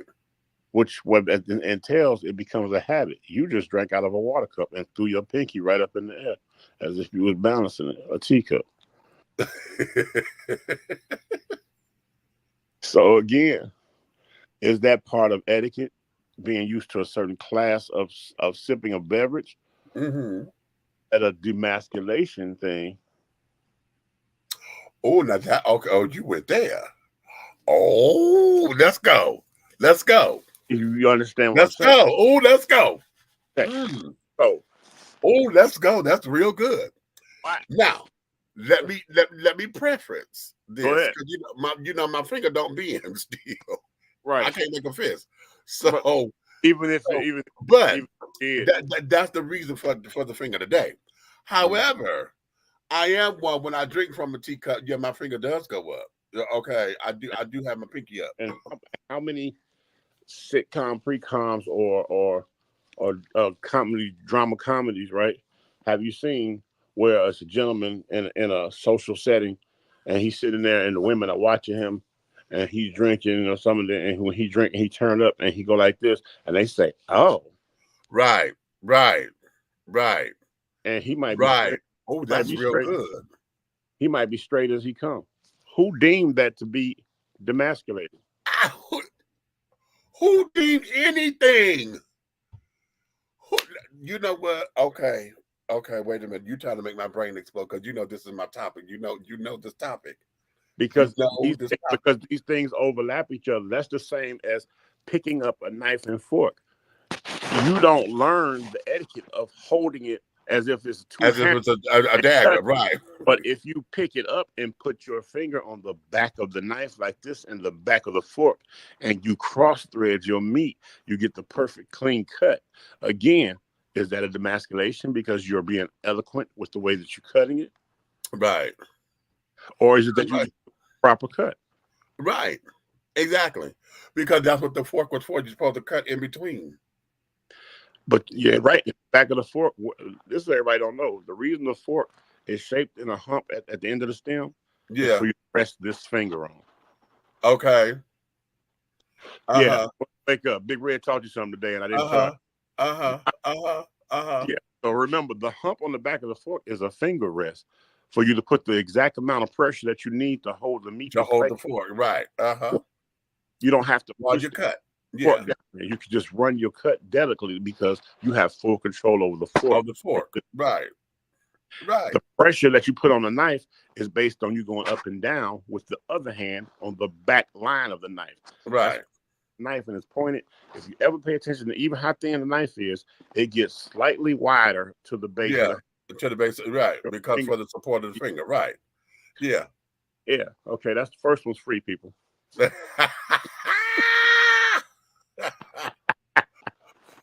But again, in understanding that, okay, right. and all of that, again, here we go with all these rules and carrying on that are designed to bring in classism, racism, and all this other shit of separating folks.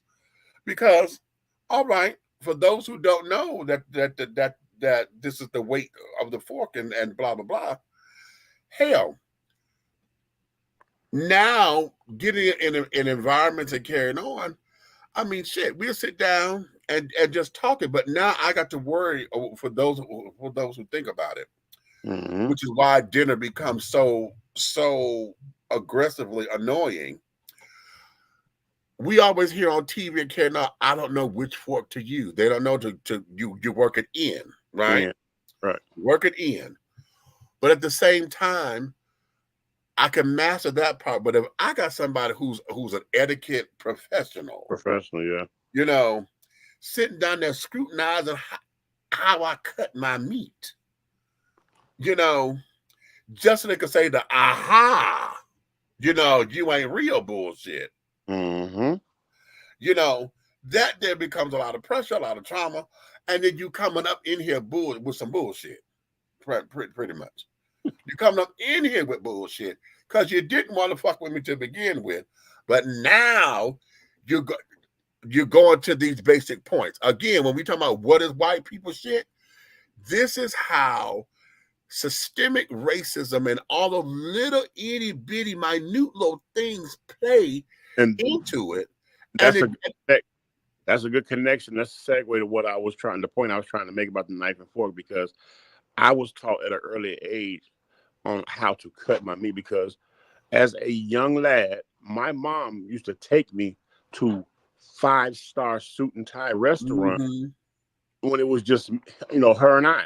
When it was just her and I going out to eat, she would take me to places like, you know, Chicago, Maxwell Sweeney's.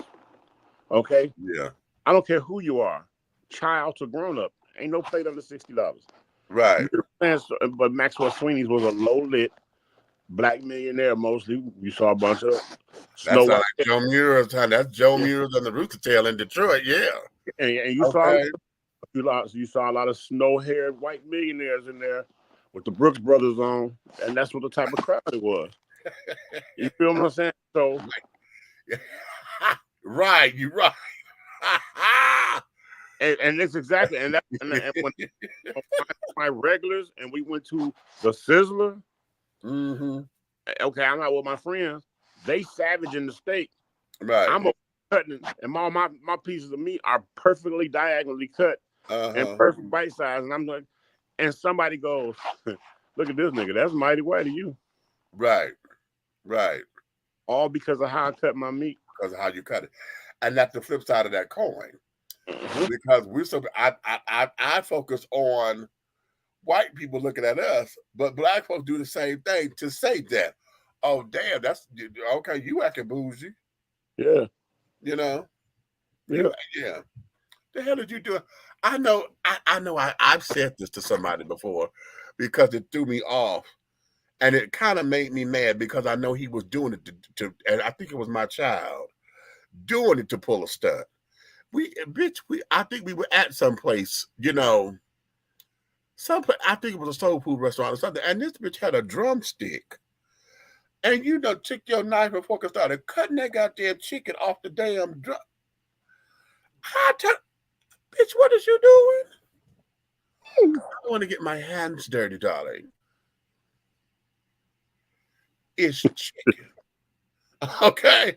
Oh, I was in my feelings that okay. Bitch, it's chicken. You ain't never did this shit before, and okay, you trying to one up a bitch. Okay. And I've seen people get that half a chicken on their plate at an upscale restaurant. Yeah. It's always a half a chicken. Starch, and then it'll be a green vegetable in a separate a la carte bowl right next to it. Right. And I've seen that chicken hit the table, and I've seen them pick up the cloth, boom, in their lap. And then I see them pick up a fork and a knife, and they go to, and I'll be looking like,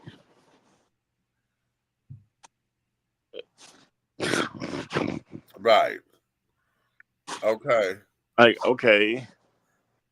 So is this what it is? Okay, so I got enough money to waste chicken, so I'm gonna use a fork and a knife because you're not gonna get to all the meat with a fork and a knife. No, you're not. No, chicken don't do that. So I'm rich. I can just get to the main pieces that the fork can reach, and then I consider it done. Oh, wait a minute, because I did this, and I'm in my plate, but I knew the person I was with, my little baby sister, honey, Miss Sabrina Morgan. The sauce was good, but it was on my fingers. So I'm licking the fuck out my fingers, right? That sauce was, oh my God. I did not want to waste none of this sauce. And I knew to go to my napkin, but that was too much sauce on my fingers to be wasted on that damn napkin. So I licked my finger. I went back in, and it was the look on her face. Okay. It was the look on her face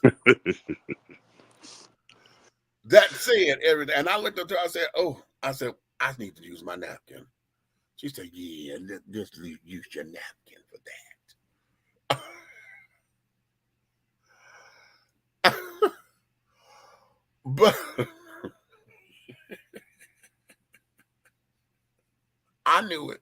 But that was the sauce they had on that damn chicken was lovely. You know what I did the patronage that was sitting near us as I picked up my wine glass. Yeah. And I said, and put it down.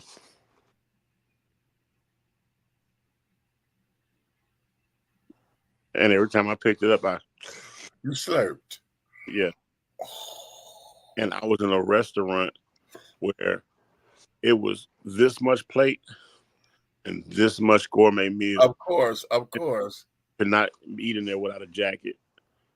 And everything was low lit, and the maitre d' guy stood next to your table with the cloth over his wrist to re-pour your drink with little gloves on. Pull up in the front door, you couldn't even put it in park fast enough. Your door's open and they helping your date out. Right. Boss on everything. And then when we walked in, it was one other black couple and everybody else was white with little face money from back in the day. And they had on gowns, evening gowns. And you would have been there to be an ass. You started to be an ass.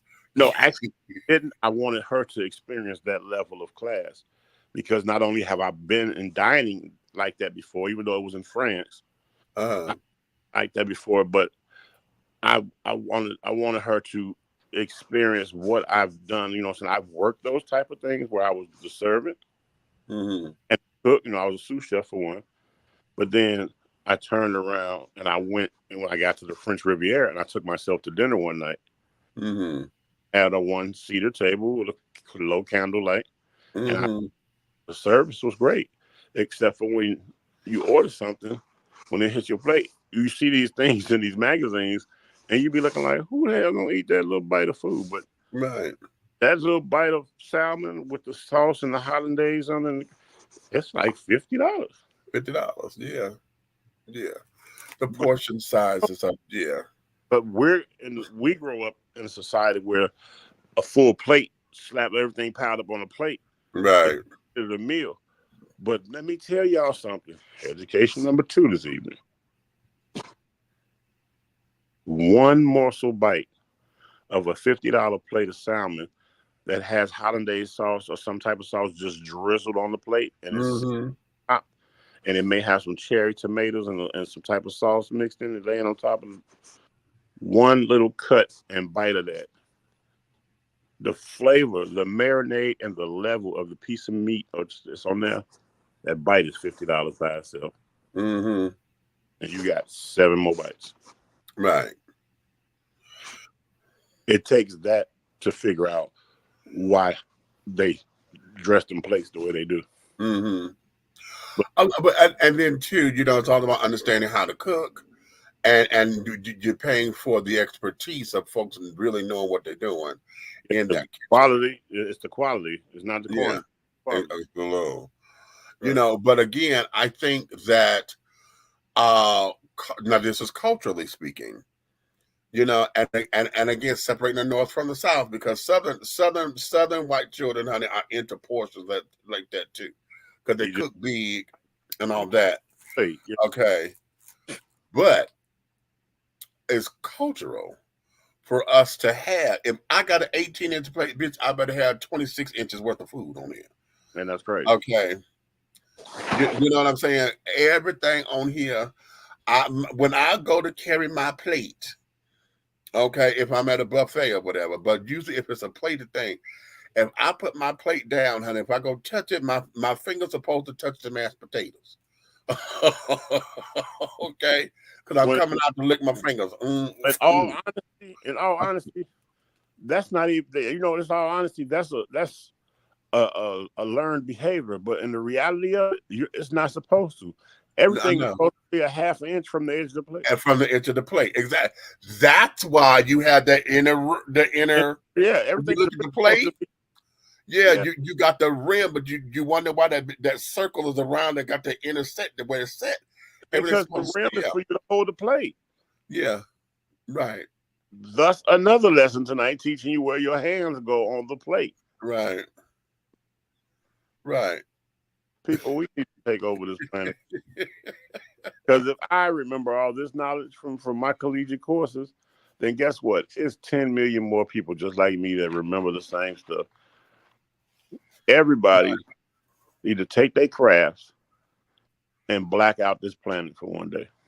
What if, here's a thought, because now again, was the white people shit or is it culture? Because we do this even with fast food restaurants, and here's customer service, because we know what the difference is of going to a Wendy's in the suburbs versus a Wendy's in the inner city. We know what that service is like. We understand service with a smile. It's very rare that we hear our Caucasian Ivory sisters and brothers in those particular establishments, with the issue with the management or whatever. We don't know the inner workings. of it, because that there is not. I'm here. My job here is to make sure we get you in, make you comfortable. If I'm having a dining experience, we always see somebody to come out to the floors and carry it on. Make sure you got napkins. Make sure. Could you give me a straw, please? You know, they're not looking for a tip. You know, that there is part of the service. In the inner cities, child, they don't come out there to that damn table until it's time to clean the damn restaurant up, because now, like, okay, they gonna cuss you out for leaving your tray and stuff behind, because you done made them come out to work. The awesome thing, right? It's an awesome thing. And this blows my mind when I think about it. I visited, okay, I don't know if everybody knows that the headquarters for the McDonald Corporation is in Chicago, Illinois. It's in the suburbs. Because, you know, one of the Say that again, you broke up. The headquarters for McDonald's Corporation is in Chicago, Illinois. It's in a suburb outside of Chicago. Oh, okay. I didn't know that. Yeah, the original store is right there in the suburb outside. The very first one that ever stands. Okay. Oh, that is okay. Okay. With the one little arc on it. Yeah. I remember that from the movie, but I didn't realize that was a high. Okay. Yeah, historically, it's still standing there. Okay. There's a modernized McDonald's down the street from the main core headquarters. Mm-hmm. It's full service. You sit down and they take your order and they bring your Big Mac meal to you. And on breakfast time, they offer you a newspaper and whatever paper that you want, and they bring it to you. You don't go to the counter and order nothing. Okay. Wow. And you eat off the floor, and then when you walk in, it's so clean, you're scared. Mm-hmm. But when they walk you to the table and say, ask what you want, they literally handle everything from there. Okay. Now, how about that? And I tell people, a full service McDonald's. Okay. I was just about to ask or say, wouldn't it be nice if our fast food restaurants were given that kind of, if we were to ever come out of this damn hood mentality and have all of the inner city restaurants, particularly, and I'm going to say this because I'm very upset that Church's Chicken, most of them are independently owned or whatever, they're franchises and this, that, and the third. So when you go up in there, honey, whoever the manager is, honey, that's just what you're going to get. And again, we have to come up out of that. Okay. Skit time. Huh? You walking into Church's, I'm the manager taking your order. Like your workers are back there cooking and getting the stuff together. So you walk in, you ready? It's okay. When you walk in, I say, welcome to Church's Chicken. How can I help you? Place your order. Let me get a 12 piece with let me get 12 biscuits and let me do some fries. We out of what? We out of biscuits, but we do have everything, and we only got 2 chicken breasts left. Did you just keep patting your goddamn weed? If you don't quit.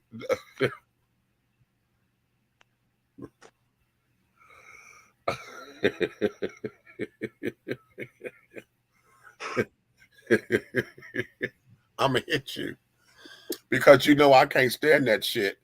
I can't stand going up in here and ain't nobody got no head, no scarf in their head, and you got 16 damn colors in your motherfucking head, and all these damn braids down your motherfucking back. Or better yet, ooh, when I saw this the other day,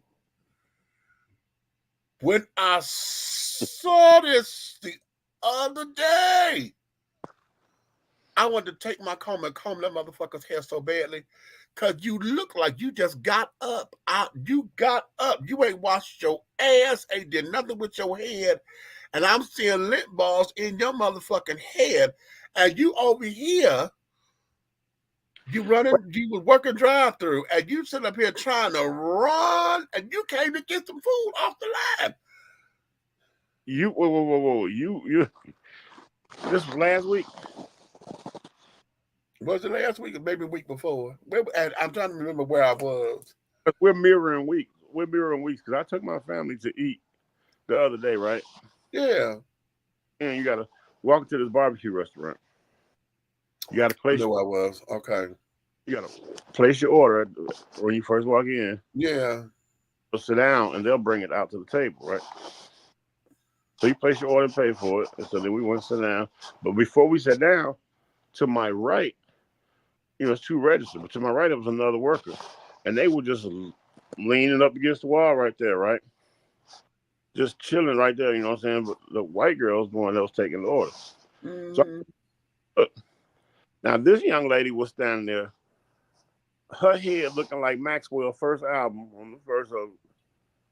Yes, behind the counter when you first step in the door. She's 5 feet from the door, and the first thing you see is Maxwell's head all over. Hell, I mean, just like you said, fresh out the bed. Yeah. And then over there just looking and chewing. And you know what I said after I paid my phone? I looked at the turn over, and I said, "You look awfully happy today." Oh, and she didn't get it. That bothers me. I remember where I was now. I was going, I was leaving work, and Haji asked me, it was a couple Sundays ago, he asked me to pick up a food order for him and bring it by his house, right? Okay. I was at the Burger King over here on Northside Drive. Okay. The one that's right across from Pascal's. Ain't nothing. Bro, ain't nothing king about burger. Go ahead. I know. All right. Right. Okay. And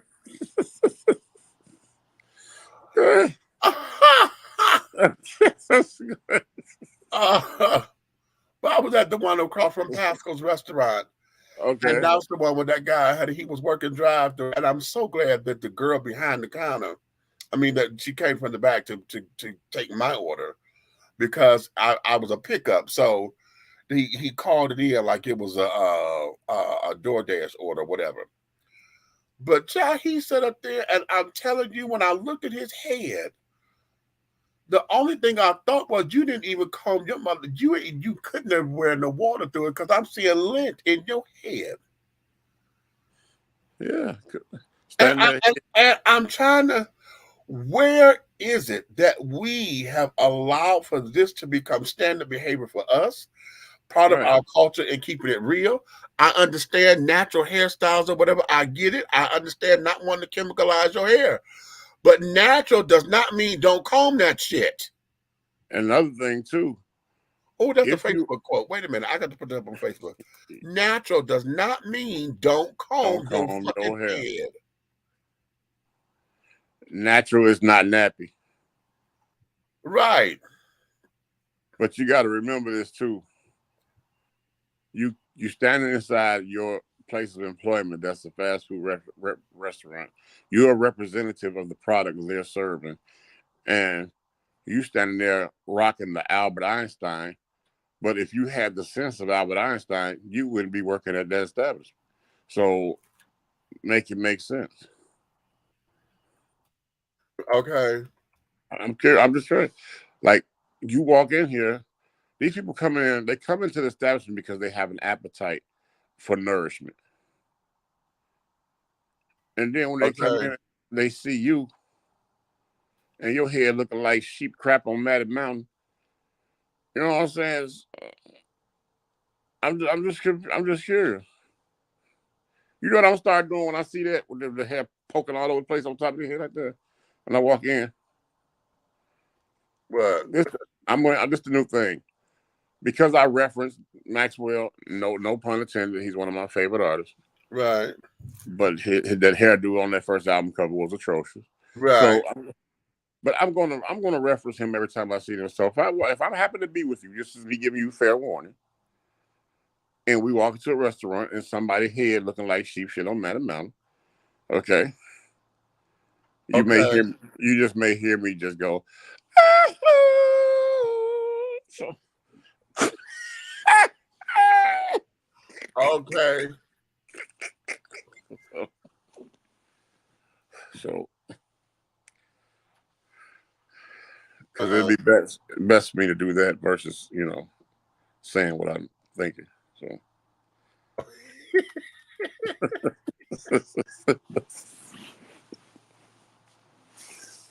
I'm sorry. I'm putting this quote up here. Oh no! Thank you. My so glad I grandmother learned about Control Z, honey. My grandmother said, "If I didn't have nothing good to say, don't say nothing at all." But she never said I couldn't sing. So, to all you nappy hair, all you nappy hair niggas of America.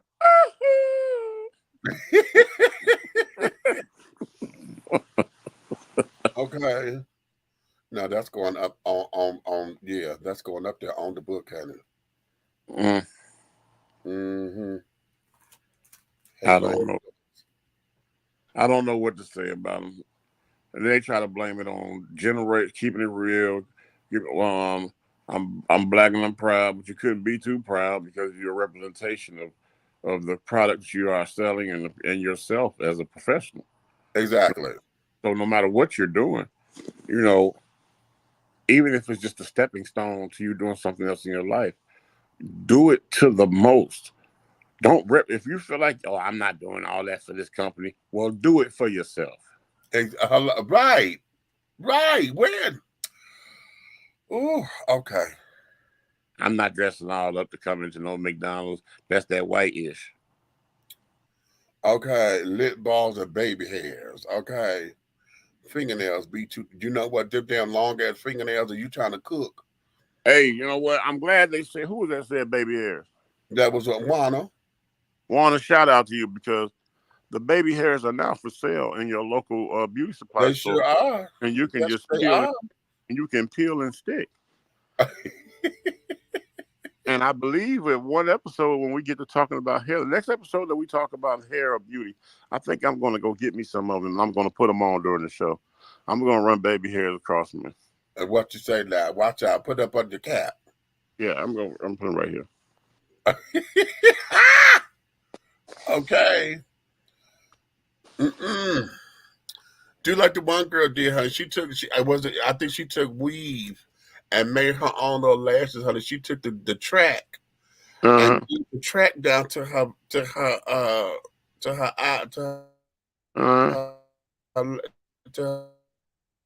lashes.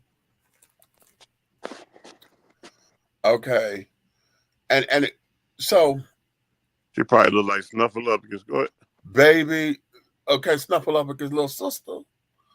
Okay. Oh, big bird. Oh, bird.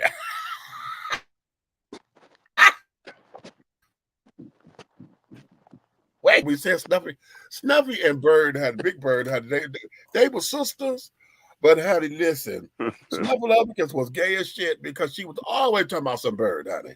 Oh, bird. That bitch wanted some dick, honey. Oh, bird. I had a masculinity tragedy crash when I found out Bert and Ernie was life partners. Whoa. We've been saying that for years. But it came out, though.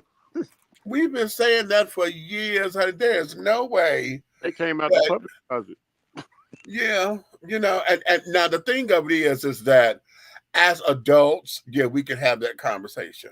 Right. But because of who those characters are, don't introduce that to them kids. Not like that. Do not do that. I don't think that was right. And carrying on. See, it's shit like that where if you're trying to push a narrative like they were trying to do with Mr. Potato Head and all that, remember that? I have gone completely public with that. with Mr. Potato Head and like the interchangeable parts, right? Yeah, but they were trying to make it to where it was just they would take it off Mr. and Mrs. They were trying to make it neutral, and just Right. called it Potato Head, and was trying to make it gender neutral or whatever. I'm like, bitch, what the fuck are you talking? It's an interchangeable thing. That was a big thing. I remember that. That was real big. Yes, and I was completely against all that. That had nothing to do with nothing, and it's shit like that. When folks are at the agenda or whatever, or you trying to push something that didn't have nothing to do with no damn that had no place in the damn toys. And I'm gonna tell you something. No place. I'm gonna tell you something that bothered me about that situation, because when there was nobody factoring in that situation of gender, it was Mr. Potato Head and Mrs. Potato Head. Right. And remember the basic Mr. Potato Head, he had eyes, mustache, glasses, hat, nose, and ears. Nose, ears, mouth, and ear. Yeah. Just basic stuff. It had the same accessories pretty much. The only difference is his mouth was sealed shut and hers was open like an O. So I always kept wondering, well, why they didn't give him a Mr. Potato Penis? Because her mouth was open, right? You know, I set myself up for that. God damn it. I set myself up for that. I did it again.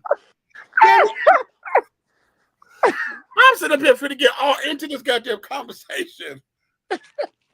I mean, they could at least gave him a French fry, a crinkle cut, or something. You know what I'm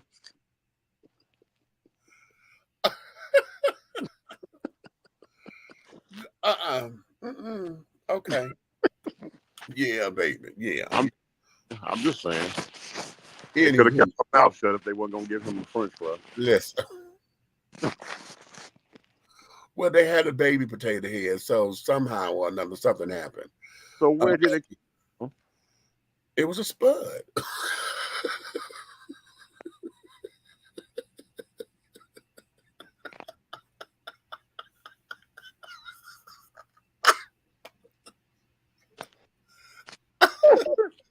So you're trying to tell me that they smashed potatoes and they made a spud?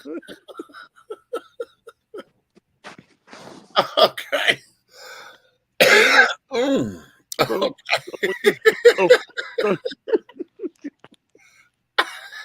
You smashed the potato. Okay. So like when I smashed my ex-wife and then we had velvet, I get it. All right, I get it. Okay. Listen, okay, shit. That's why her name was Idaho. Shit. She raised her hand.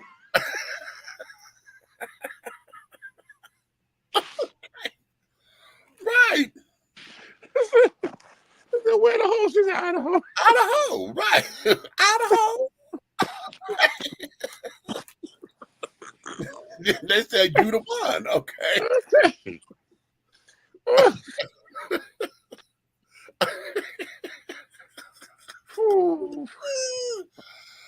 Oh, dear goodness, that was cute. That was cute. Listen, we're gonna let these folks go because I got to trip around this corner over here for just a half a second, honey. To go say hi.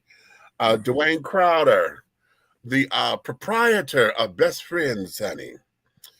Today is his birthday, as well as Shaka Khan's. So I'm gonna bump around here to the club for half a second, just to go see him, give him a hug, you know, say hi to everybody, and then come on back up here because I got to go to work in the morning. So be that as it may. Good topic, children. Y'all came up in here, baby. Why don't you tell your daughter, and if she's listening, hopefully she hears me. Her documentary, honey, was lovely. I love what she did with it. I wish she could have expanded, but it was probably just a short film project or whatever. Yeah, some technical stuff that we could get into as far as, you know, she could do some better with some transitioning and carrying on, but she's learning, so I'm not gonna hold that against her rather. But the content of it, honey, I love the fact that she was using students and and it was real. It was real talk, and we heard that from her peers, because I think one of the things that we need to hear is how the kids see this thing. Night. We have to see that. Good night, Tiff, baby. Okay. What you say? Thanks for the show. I love you, honey. But we have to listen to these young kids that carrying on, because they brought up some interesting points, like the one guy with the skateboard. He's like, no, I don't think skateboarding is a white thing, honey. There's some other stuff that I do that, yeah, I consider that, but no, skateboarding, no, it's not white at all. But that was really cute, So yeah, she did a good job with that. She did a good job. I want to see her expand and carry. And she was the director producer. Oh yeah, okay, yeah. Go on, girl. Okay. So this year. Yeah. This year, we're not holding back. We're not messing this up. This year, y'all tell a friend, bring a friend. Tickets are gonna be low ball cheap. I'm working on something, but definitely Dish and Tea with Big Meech, Big Red, Big Guy Ally, and hopefully Auntie Nikki. We are gonna do one major show where you all can come and be in the audience live, and we're gonna do the show from stage. Yeah. So basically, that particular show is going to be an exclusive show. So for everybody who will be in the building, I'm trying to make it where we have some type of door prize and gifts for those who buy tickets and come in the building, as well as people that buy the access code to get on that can't make it to the state. But we're going to do it here in Atlanta. So let's get it cracking, y'all. Tell a friend. Dish and Tea with Big Meech, Big Guy Ally, Auntie Nikki, live on stage, meet and greet and everything is going down right here in Atlanta, Georgia this year. Okay, so you heard it right here, cheering. You heard it here. Yeah, we've been saying it for a minute, but yeah, we got to get on that, because I would love. I've been on top of it. I've been digging around. I'm trying to. I pretty much. I think I done pinpointed a central area. I think we're gonna get it. It's gonna happen. Oh, okay. We'll talk in a minute. All right, children, listen. You may finish all of your crumpets, darling, because the tea has been dished, and you've been dishing tea with Big Meech and the Big Guy Ally over there. That's Minister Lavelle. And for y'all that don't know, I'm coming to you from Chi-Town. Right. Okay. I'm in Chicago right now. Okay. You know what? I need to go down there. I have not been down there to Little Tokyo Town over there, because I got the whole sale places. On Cermak. I don't tell. It's been so long since I told you. It's on Cermak. My one and only time up in that joint, honey, was back in 1999. Yeah, boy. Okay. Chinatown. Yeah. Okay. And when I went shopping because Samantha needed some jewelry and carried on. Yeah. And oh God. And yes, I want to take that move, because we need to have some okay. Yeah. I need to come back and do all that. So, okay, y'all, I'm rambling, so let me get up out of here. Y'all, listen, if you love me like you say you do, honey, tell all y'all friends to come on in, to like, subscribe, and to share. Whatever platform you watch this on, honey. If you're on any of the Facebook pages, if you're over there on LinkedIn, if you're over there on X, formerly known as Twitter, any of the YouTube pages, honey. We're coming over there to Instagram, honey. I don't feel like dealing with that code thing that you got to do. We've been trying to get StreamYard to become a little bit more proficient. They're trying to work out the kinks so that we could be on Instagram at live like this, to where I can patch it in, versus having to have different devices and carrying on. And listen to T.S. Madison and those children over there. If you're on Instagram, honey, you only get an hour worth of time, and then they cut you off. Mm-hmm. So no, darling, no, that's not cute. But whatever platform you watch us on, honey, like, subscribe, and to share. And please remember, honey, if you love us, do that. But if you hate us, don't like what I said, mad because I'm wiping my nose too much or whatever the case may be, honey, you can tell all of your motherfucking enemies to come over to like, subscribe, and to share. Because one of the things that I need for all of you guys to understand and to know is that everything that we're doing over here At 3 the hard way, the syndicate, honey. Everything that we're doing in any way, shape, style, form, and or fashion will move forward, darling. Yes. So having said all that, and again, Hey, Buck. Buck in. Buck that came up in here. Okay. That's all right, Buck. You catch it in the archives. Okay, but you came up in here now. Okay. That's it. Okay, I got to get the closing. Every time I go through all that, I'll never have to close the credits ready. All right. So having said all that, I'm gonna just change my shirt. I'm gonna go over here and go around this corner just to go say hey to the birthday cheering, maybe get a cocktail and call that grace. So with all else, honey, we love you. We thank you. We see you on the next go round, honey. And until then, honey, woo.